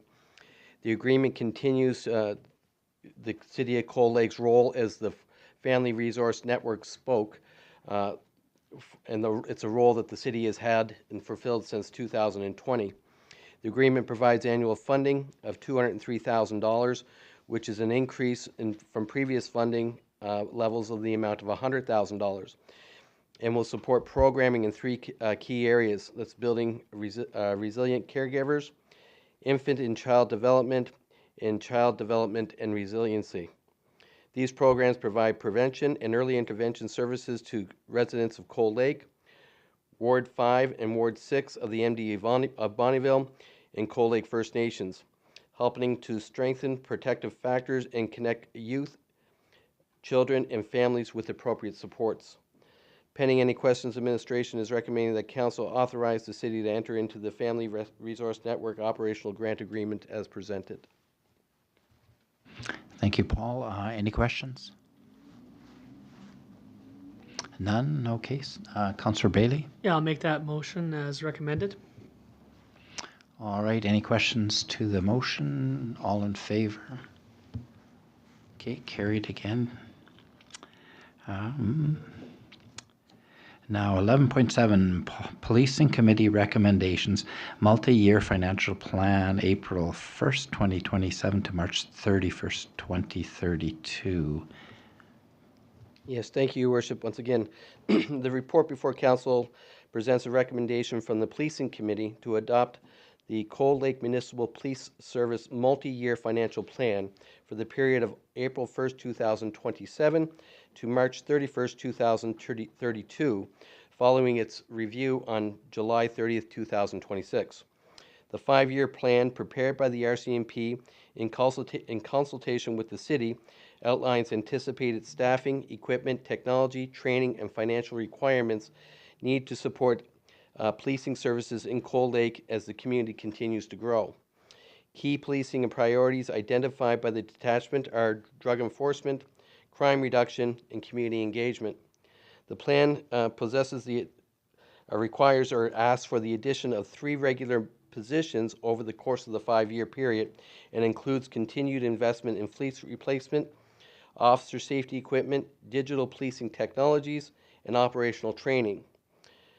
The projected policing costs are estimated to increase from approximately $4.55 million in 2027 to 28 to $5.55 million in 2031 to 32, reflecting staffing growth, modernization initiatives, and inflationary pressures. Following the presentation from the detachment commander, the Policing Committee passed a resolution recommending that council adopt the plan as presented. Pending any questions, administration is therefore forwarding this recommendation for council's consideration. Okay, any questions at all?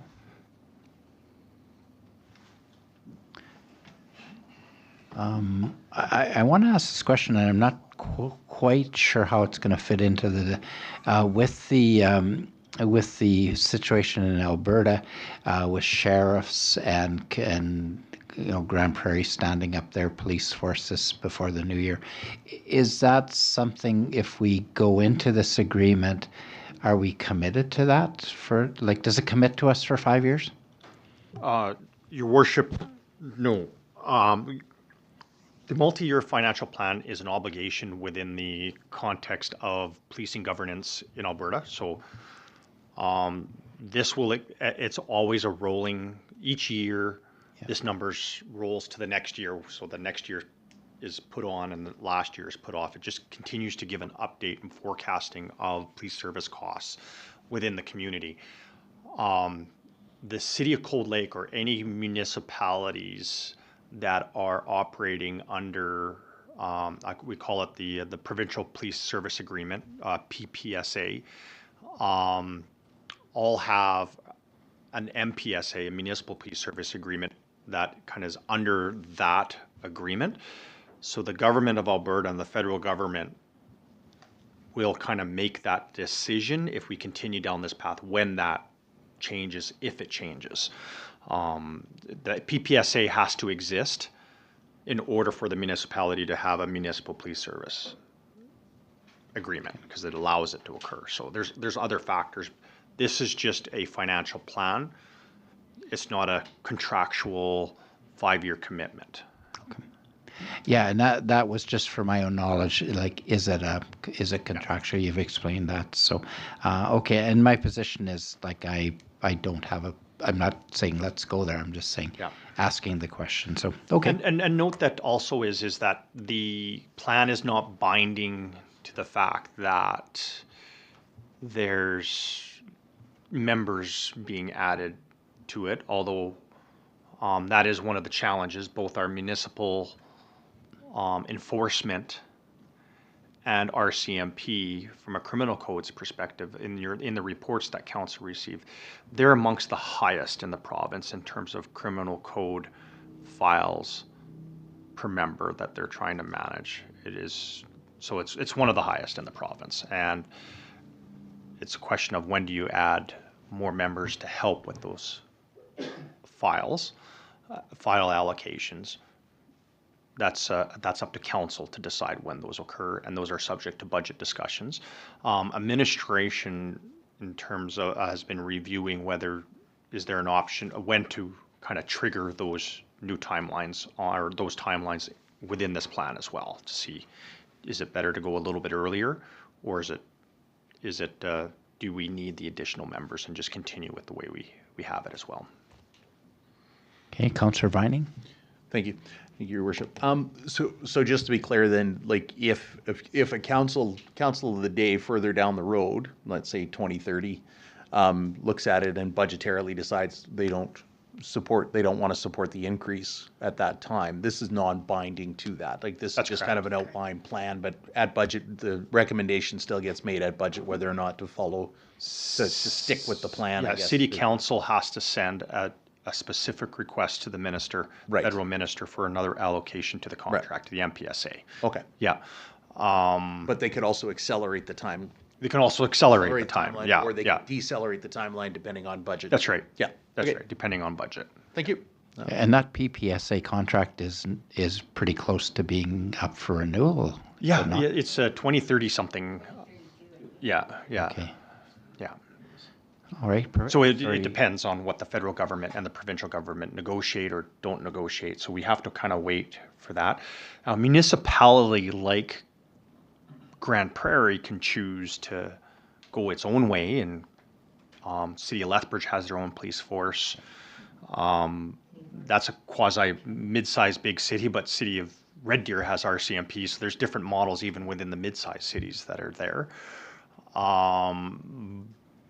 But it's also, one goes with the other. The RCMP has a whole institution behind it and provides the education training for its members and whatnot. If you're on your own, that's its own level of service. Right now, if your local detachments needs access to something unique and specialized, there's a whole system that's already within play.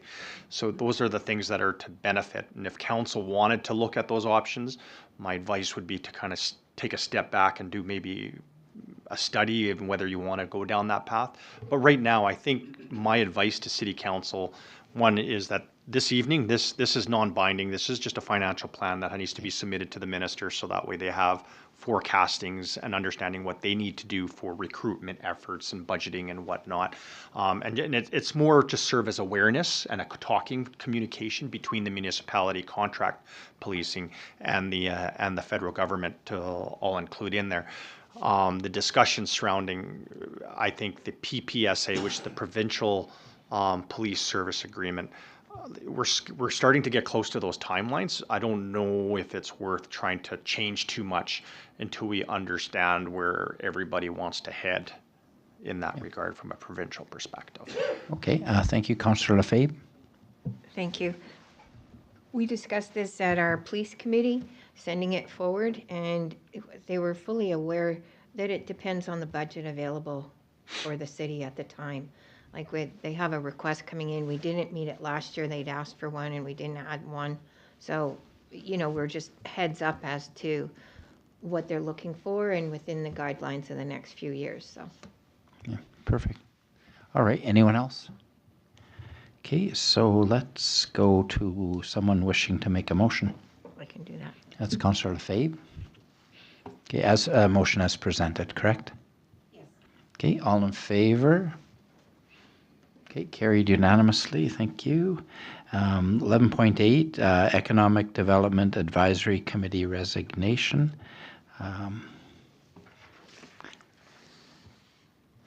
Okay, any discussion on this at all? It seems very straightforward. Mr. Werner is, after 2 years, is retiring from EDAC. Who wishes? Yeah, Your Worship, I'll make that motion with regrets that we accept Mr. Werner's resignation and wish him well in his future endeavors.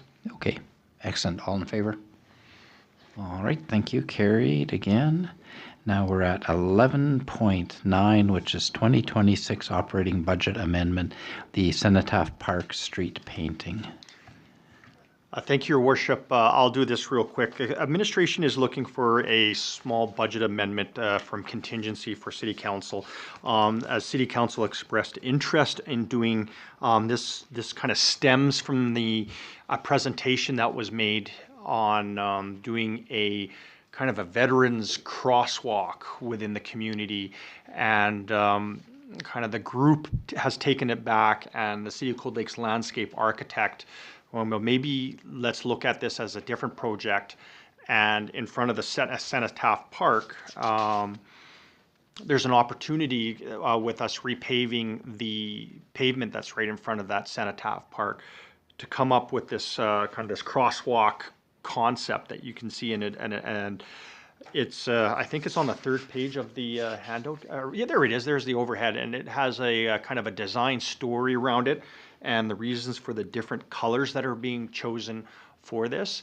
And understanding annually is in conjunction, Fort Wayne Cold Lake likes to do some of their ceremonies at this location. I think one prominent one is the Battle of Britain, which is usually kind of towards the end of the year season.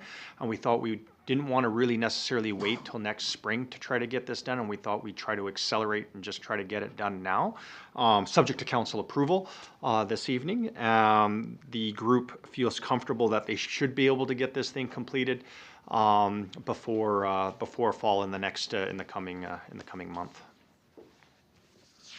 Okay, perfect. Any questions at all? Any discussion? Councillor Lefebvre? I just had someone bring it to my attention about when we were looking at the Memorial Park and stuff like that for veterans. They didn't see anything for RCMP, and I can't recall if that was even in our conversations in regards to veterans, because I mean, they are part of that as well. So I didn't know if possibly that red scarlet, like I was thinking, is that the scarlet, red scarlet? I don't know. I can't recall the discussions around it. I'm sorry. But I said I would bring it up. Like I looked at it, but it doesn't. Your Worship, I don't know if this, what's that?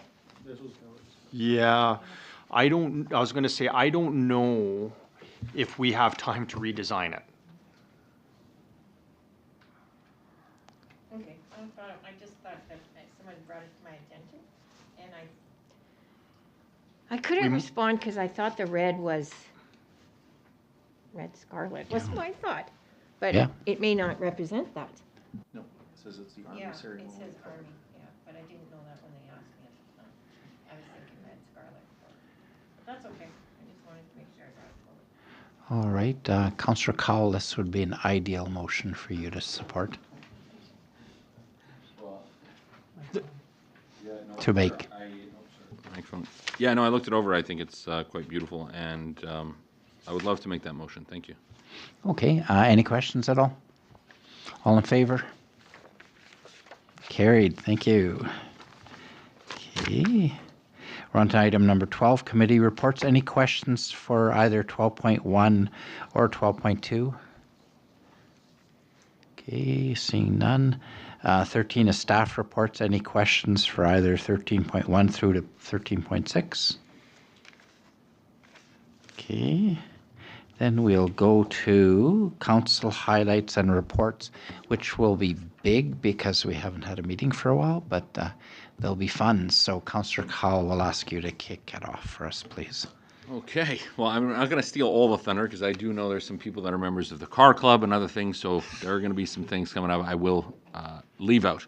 But I think firstly I'd like to pass on my condolences to the McCullough family. We did lose a member, Calum, since we met last, and I attended his celebration of life that was well attended with some great words from his hockey coach and peers, and it really reminded me of how our community pulls together through loss. So that was something I attended. Aqua Days, incredible. Largest Aqua Days I think I've seen on the beach. It was a lot of fun there with a lot of events and things like that, with a spectacular fireworks show yet again. With many of my colleagues here, with your worship and council attending the 40th anniversary of OK Tire and the CGA medical imaging agreement that's been signed. Really, really great. And also congratulations to Cold Lake First Nations for They're opening their new women's shelter. It's got 7 beds. They're looking to expand a men's shelter there. It was a wonderful facility, great tour, a lot of great things there. And lastly, attended, like everybody here, the Alex Janvier 360-degree film. Pretty neat to go in there and see the dome inside the Energy Center and the incredible artwork that came from a member of our community. So, and the First Nations community, so really great. So much stuff going on. And lastly, again, this weekend, so much stuff going on, from the citywide garage sale to open farm days at the Ag Center, family races at Kinnessoo Ridge. And one last little plug here, August 28th to 30th, 20% off for membership at the Energy Center. So if you're looking for a time to get a discounted membership at the Cold Lake Energy Center, make sure you hit them up on those days. Thank you. Perfect. Councillor Parker. It's been a very busy period of time, and again, my fellow councillor here has already expounded on several of the items that went through. I didn't go to Aqua Days. I went to Hain in the 30s with lots of my family members, so I did miss the Aqua Days, but outside of that, attended pretty well everything else that was listed here. And I just want to put a plug forward that it's going to be a busy week. Tomorrow, Councillor Fave and I are taking the Iron Horse Trail. We leave at 5:30 in the morning. Are you ready? And we'll probably be back around about 10 tomorrow night. But and then Friday we do the community cruise with the local car club. Saturday is the, along with everything else that's on, is the local car show. We expect to have 200 plus vehicles there in front of the Energy Center. So I'll leave it at that. All right, Councillor Bailey. Thank you, Your Worship. Yeah, I was fortunate to attend the air show on the Sunday. That was great. Lots of people, lots of great things. It was also a pleasure to meet with representatives from AB Munis for a dinner, and I unfortunately did not make it after dinner to the walkabout on the Lakeshore Drive, but looking at Alberta Muni's post on Bookface, they seem to have enjoyed themselves. Expanding a little bit more on Aqua Days, I was really proud to be able to be the MC for the cardboard boat race. That's always a fun time. And I also went into a dunk tank. When it was sold to me, I assumed dunk tank like when I was a kid, that, you know, brand new clean BFI bin with the front and a cage. It was not. It was very small, and I displaced a lot of the water when I went in. So I thought, hey, maybe one day the city will get like one of those big dunk tanks, and I would stay in there for an hour and let people throw at me all day long to their heart's content with a charitable donation, perhaps. Then we had Councillor Weber and I had our EDAC meeting. A lot of great information. Of course, the big follow-up from STAR, and we learned some other things coming down the pipe in Lloyd and things like that, other conferences and conventions and things that are happening. And like other people said, the MRI signing was one of my other highlights of the time. Thank you. Perfect. Okay, I'll go next. Treaty Days, that was the 150th anniversary of the signing of Treaty 6 in our area, and we took part in a ceremony at the English Bay Treaty Grounds, which was really good. They had a great weekend of events on there. I want to give kudos to Heather and Andrew and the group of people that worked together to form or to pull off STAR 2026, the drone show. A lot of positive vibes from this. If you're on Twitter, you'll see a lot of, LinkedIn.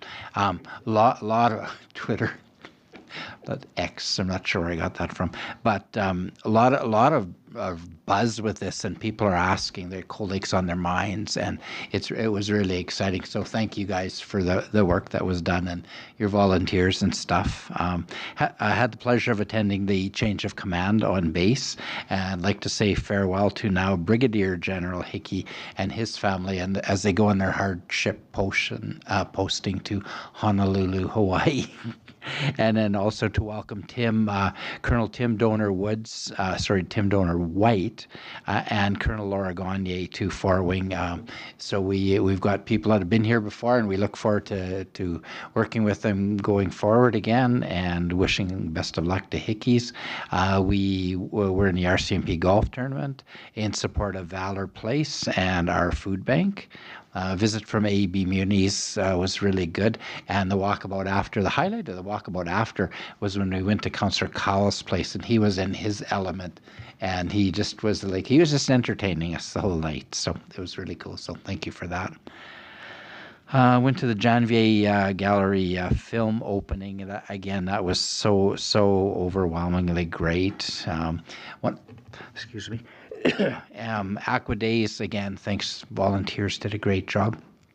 Councillor Bailey, really good job on the mic with the boat races. And I was thankful that there was a weight limit of 200 pounds on the dunk tank, because I was a little bit over, so I didn't have to go in. And I think we should put a dunk tank on the budget discussions for 2027 and monetize it. Like, I think there's merit in that. So rent it out. 40th anniversary just over across the street there for OK Tire. 40-year family business. There's probably less than 5 businesses in Cold Lake that are family owned that can say they've been there so long. And one of the things I really liked about it as a former business owner was when you saw a lot of their workers, they're 25, 30-year workers, and they're retired guys. They all come back. So, kudos to them. They run a great business, as do many other businesses in town, but it was their 40th anniversary. The MRI agreement with Dr. Gupta at CGI was great. So, and people are talking about that when Councillor Vining and I went to the Cold Lake Lodge here Monday, and people asked about the MRI. Can I go there? And there's just a real buzz about it. So it's really good. And again, it shows what we get stuff done. And so congratulations on that. And just finally, a thank you to all the city staff and management for your hard work over the summer. You guys, summer's not over yet, but you did a lot of really cool stuff for us. So thank you. Councillor Vining. All right, thank you. Most of the same. There was a few things because I was away on holidays that I didn't get to. But again, I think talk about the CGA, the clinic groundbreaking. I think it was fantastic. Congratulations again to OK Tire, the Janvier Gallery and Janvier family on Alex's. I thought it was a fantastic one. Along with our air show, I want to big kudos for the full throttle on Friday. That was by far I think anecdotal by my part, but I think it was by our strongest one that we had down there. The number of people down on Main Street where it was fantastic. Obviously, that you can still grab a 50-year-old rock band and they'll pack a street for you. So they did a fantastic job, and Alex Varghese with his band, little guy, he was there too, and he did a fantastic job. So I thought it was great, and Worship did a great job hosting and emceeing that event. The Star Drone Symposium was fantastic. A lot of topics that people were talking about where I was not smart. I don't think sometimes I was smart enough to be in the room, but I tried the best I could to keep up with some of the conversations and stuff that were going on. But then the following week after Air Show and that, I was at the Pacific Northwest Regional Economic Forum Symposium in Edmonton, and that was bringing elected representatives along with industry and that together from Saskatchewan, Alberta, BC, Yukon territories, and then Oregon, Washington, Idaho, Montana. Make sure I don't miss anybody. Anyway, we had lots of folks up there, lots of great conversation going on, and not only in a couple of conversations about the drone symposium and the work that was being done, but also was overhearing other conversations that folks were having around that, because it was the defense side of with the growth is like within the region was a topic of conversation, and I would say this that there were comments from some of the municipal officials that I was there with that if this were up against, like depending on location for this particular summit, they would put it up against an FCM or other large conferences that a lot of us elected officials go to. The quality of speakers and stuff were excellent. And I think one of the things I really enjoyed about it was that, and I mean, you want to talk about some topics going on that I was not smart enough to be in the room. I sat on one for 2 hours on quantum computing, and I was blown away by it, but it was just fantastic because they ran it as panels. It was all panel discussions. So you had a moderator and anywhere for like, it was either kind of a fireside thing or you had 1 to 4 panel members in that, and the discussions coming from different, so you had like on a panel would be both from elected official side, but also from industry, regulators at the same time. And so they're discussing the same topic, but under the different lenses. And they had some fantastic tours that they did, which was always a highlight of our FCM ones. Like they went out to Heartland Industrial. They did a U of A tour to the it's the nanotechnologies department at the University of Alberta. They did there was a side trip there where folks could go to that one as well. They did they actually flew a group of participants. If you're one of the first 50 to get on it, they went up to all the way, they flew into Christina Lake to visit the Cenovus site. And these are like in talking to folks that have gone to some of the other ones because they move around through the whole region every year.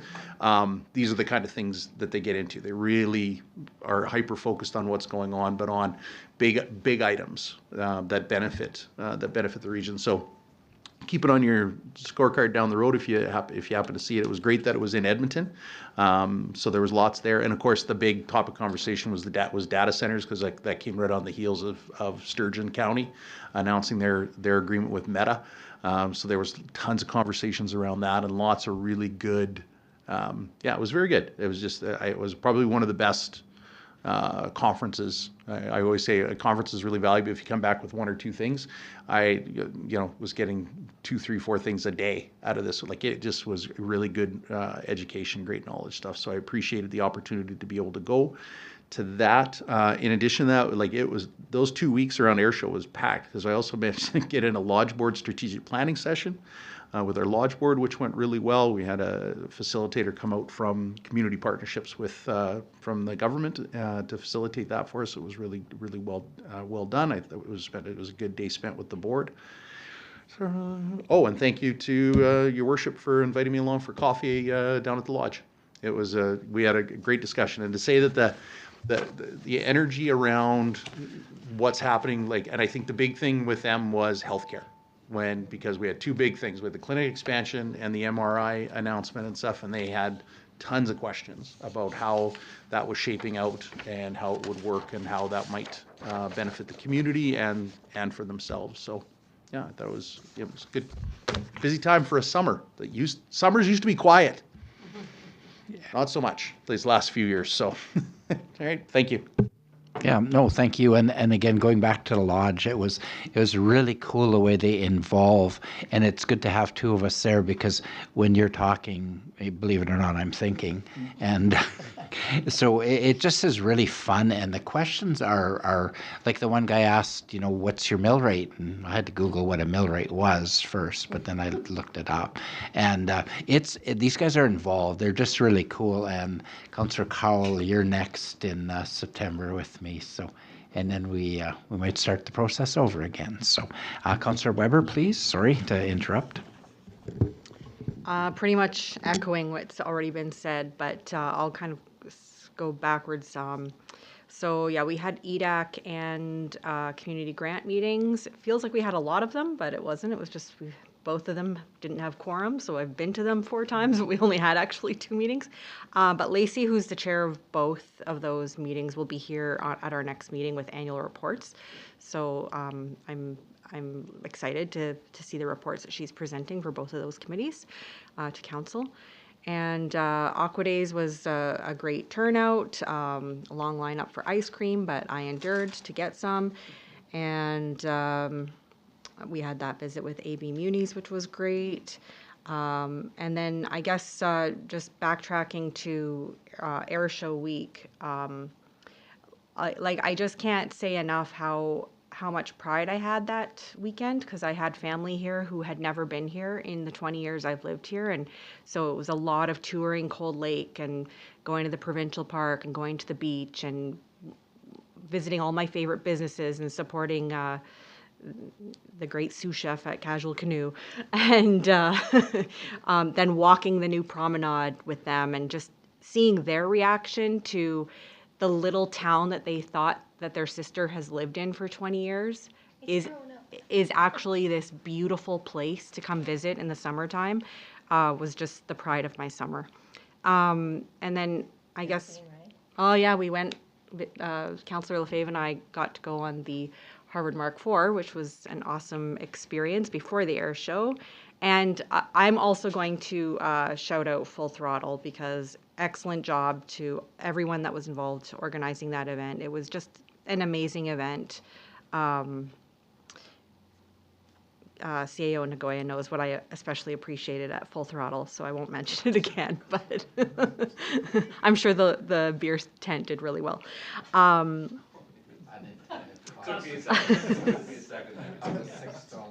And my family really appreciated that too.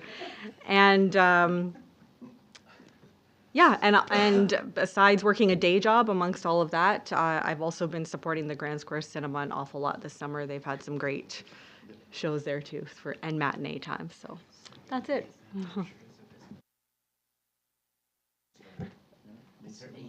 80th anniversary for Grand Square Cinema for their family, for the yeah. So yeah, I've been supporting them for 20 of those. Perfect. Councillor Lefebvre.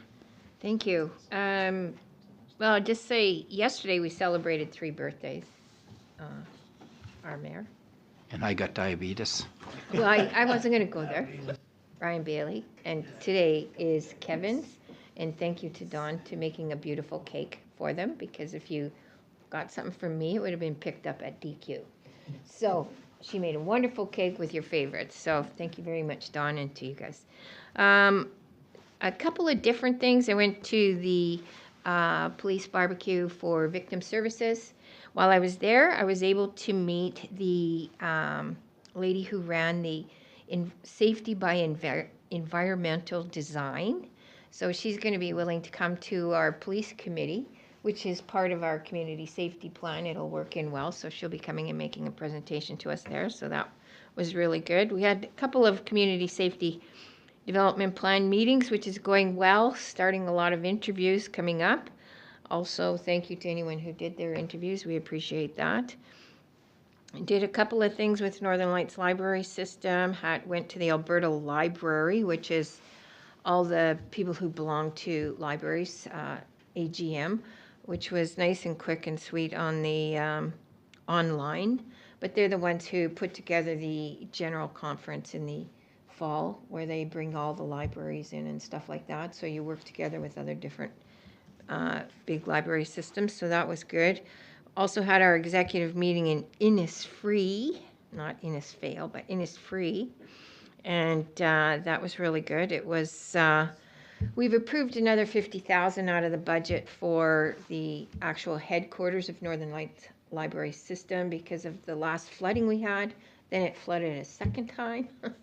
So we're going to be looking to see if the town of Elk Point can possibly help with some of the costs involved, because if you've been to Northern Lights Library System, they are at the bottom of a hill.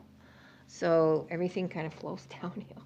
So there was a couple of big floods. So we need to get that fixed. So they're going to be able to fix the doors with this, because as they're doing renovations because of the restoration, we can get some renos involved in that. So there's that. Also, I wanted to say thank you to the staff for the number of events you've put on this summer. Like I mentioned here, you make us all look so good, and I know it takes a lot of work on your part, and I don't think everybody gets to see that, the number of hours you put in, so thank you. On behalf of all the ratepayers who are not aware of all the stuff you do, because you do an awful lot, and we're extremely proud, and you make us look good. I think, as you said, it's a city to be proud of. You can go around, so thank you again.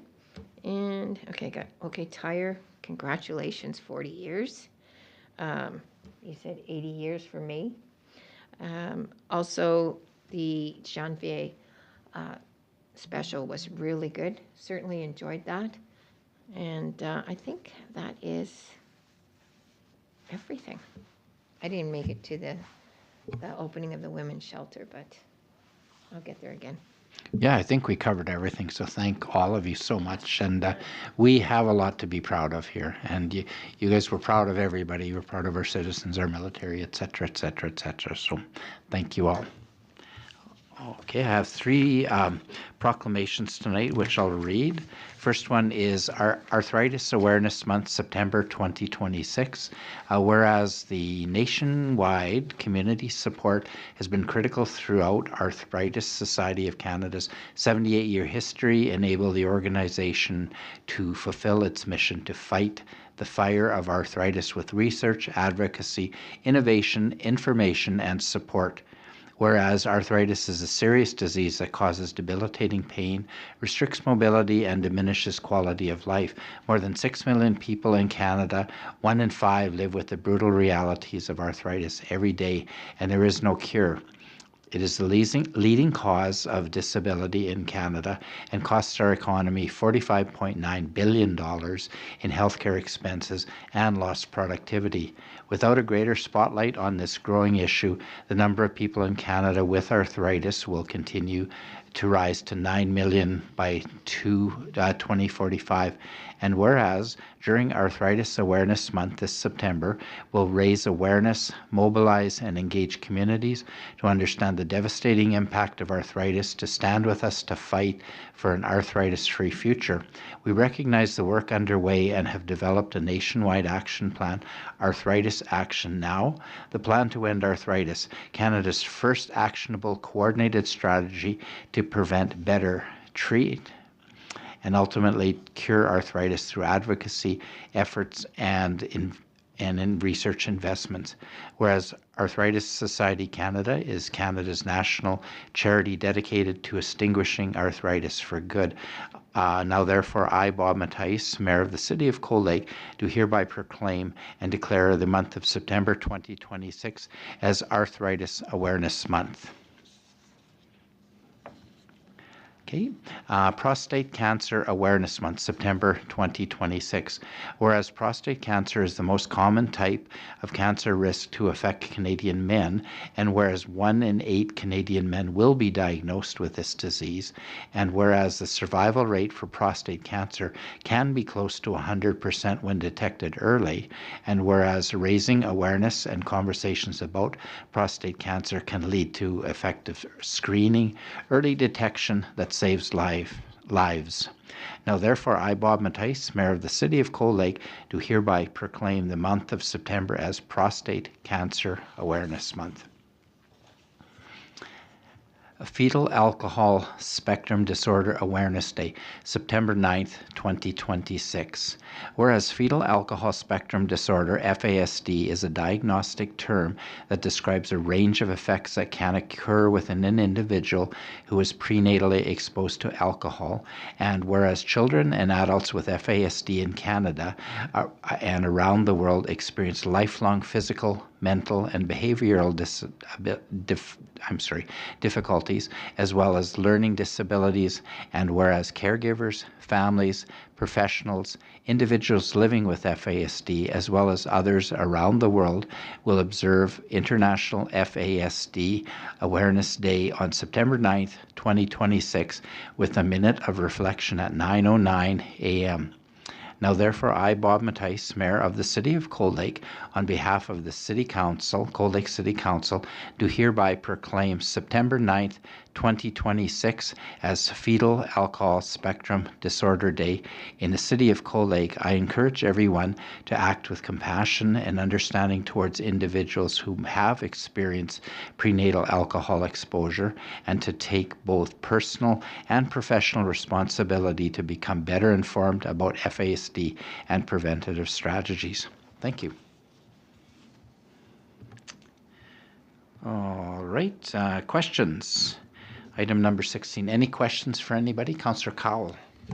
Just a brief question for staff. I've had a number of Cold Lake residents who work at the businesses at the corner of Highway 28 and 16th Avenue at such establishments as Tim Hortons, Knapp Liquor Store, Burger King, Chopleaf, and 7-Eleven ask about the possibility of yet adding a bus stop at that location, as many of the staff don't have vehicles and currently use the bus service.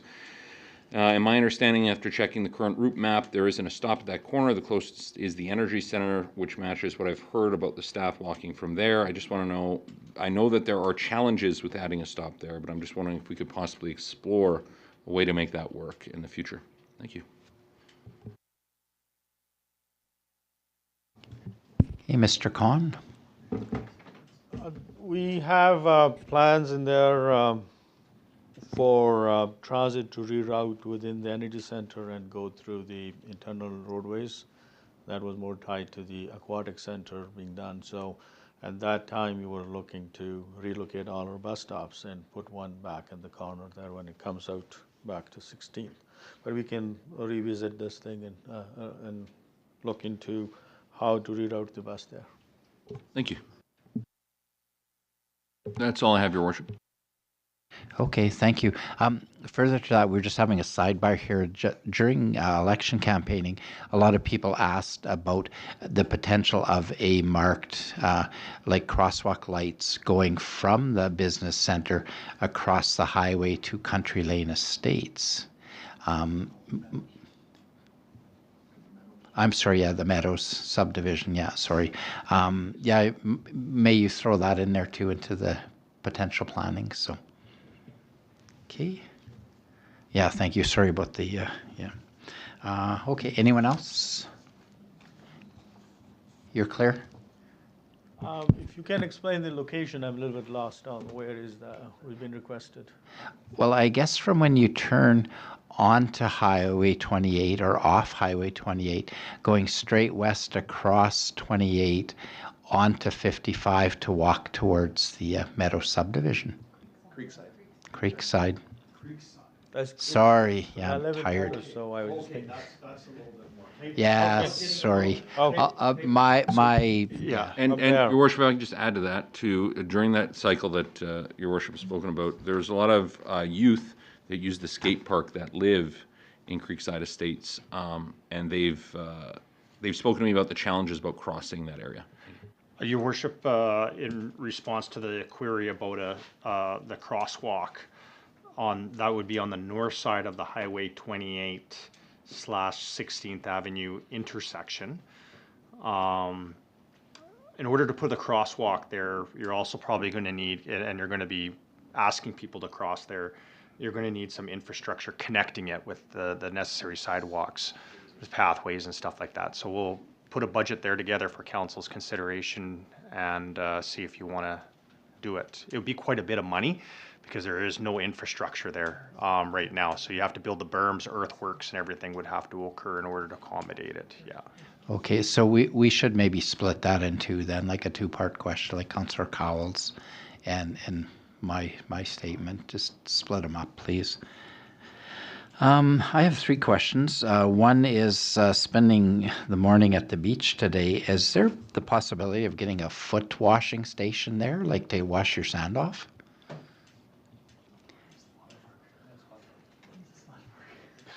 As I carried a 2-year-old screaming and kicking from the beach that was covered in sand, I would have, yeah. I use the splash park, but I was just going to suggest. I believe this has been discussed in the past, and we can go back and take a look at those notes and see if we can revisit that for sure. Certainly, yeah. Thank you, if you would. And then I have 3 Lakeshore Drive questions. One is probably they'll all go through to Mr. Khan, but is there a grand opening or ribbon cutting planned for Lakeshore Drive this year? Not in the plans, but you can always make the plans. Okay. yeah, we kind of did one. I guess at we the did. end of We last did an year. opening on Yeah. it. We did a launch on that one already. Contractors and everything there? Yeah, it was back in the spring Yeah. or the It was fall. in the No, in the fall. fall. It was the fall right Yeah, before last the fall. election. It was Yeah. last year, but Yeah, before the election we did it. Yeah. was not fully open in a way, so. Yeah. Okay. it was Yeah, not- no, Yeah, you're the contractor hosted kind of a barbecue. Barbecue, and- yeah. Yeah. Okay. But if there's a desire, we can put one. All right. And then 2 more questions then regarding when will the docks be put in? Just a rough idea. Those are not in the budget. It will come for budget discussion for 2027. We Okay. just got the approvals from regulatory agencies for putting all the work done to be done in the lake. So that has been what we were waiting for, so that has been cleared. So once council approves budget, then we will work on all that activity in the lakeside. Okay, good, thank you. And then the last question regarding Lakeshore Drive is the responsibility of landscaping, like the grass cutting and the weed pulling. And I'd also like to get a plug in to thank the people that live on Lakeshore, that my neighbors. This is where I'm getting all these questions from. They took it upon themselves to cut the lawn and pull weeds, just because. So yeah, I have reached out to the contractor, Knelson. They have a full-time person there that is supposed to handle all those activities, and I have strongly advised them that we are receiving now public concerns because the work is done so well, and people are expecting to be maintained that way. They have promised us that there is a full-time person that should be looking after that. Yes. I will still encourage if there is eyes and ears down there, and they can pass on any messaging. Yeah, and in fairness to Kendall and Knelson, there does appear to be a young man working there. It's just some of the neighbors have went out and done the work too additionally. So I guess you've got the plan, then we'll stick with it. So, okay, thank you. Councillor Lefebvre? Just sticking on Lakeshore Drive, across from the marina, when will we be looking at fixing up that part of the road? I'm not sure where it is in the actual planning, whether it's another 2 years away or 3 years. We have concept plans already developed, but no detailed design completed. It will be subject to all council's budget discussion and next phases. So I'm expecting it going to be a little bit delayed now with all the funds we have spent there, but it's up to council. It's front of facing design count. Okay, perfect. Anyone else? All right. Oh, sorry, Councillor Weber. I'm going to jump on with the Lakeshore question. I also had a question actually about signage along Lakeshore Drive, wondering about just explaining the parking situation of that parking lane, because that was one thing that my out-of-town guests did not understand driving down Lakeshore Drive, is why there was a solid line down it, and that was intended to be a parking lane, or how long you could park there. So I just wondered about possible signage. I tend to keep signage to a minimum because it's a clutter that will take your sight lines, but we can look into that to explain if that is becoming a confusion. This is the first I've heard, so we will, if council desire, we can put more signage there.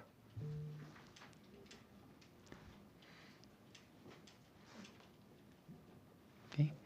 Councillors Vining, Bailey, Parker, or Cowell, do you have a Lakeshore Drive question? I do not, Your Worship. Okay. Negatory. All right, I'll declare the meeting, need a motion to Motion to go recess until go the to call of the chair. recess at the call of chair. 7 minutes, please. All in favor? All in favor? Yes, we should. All in favor.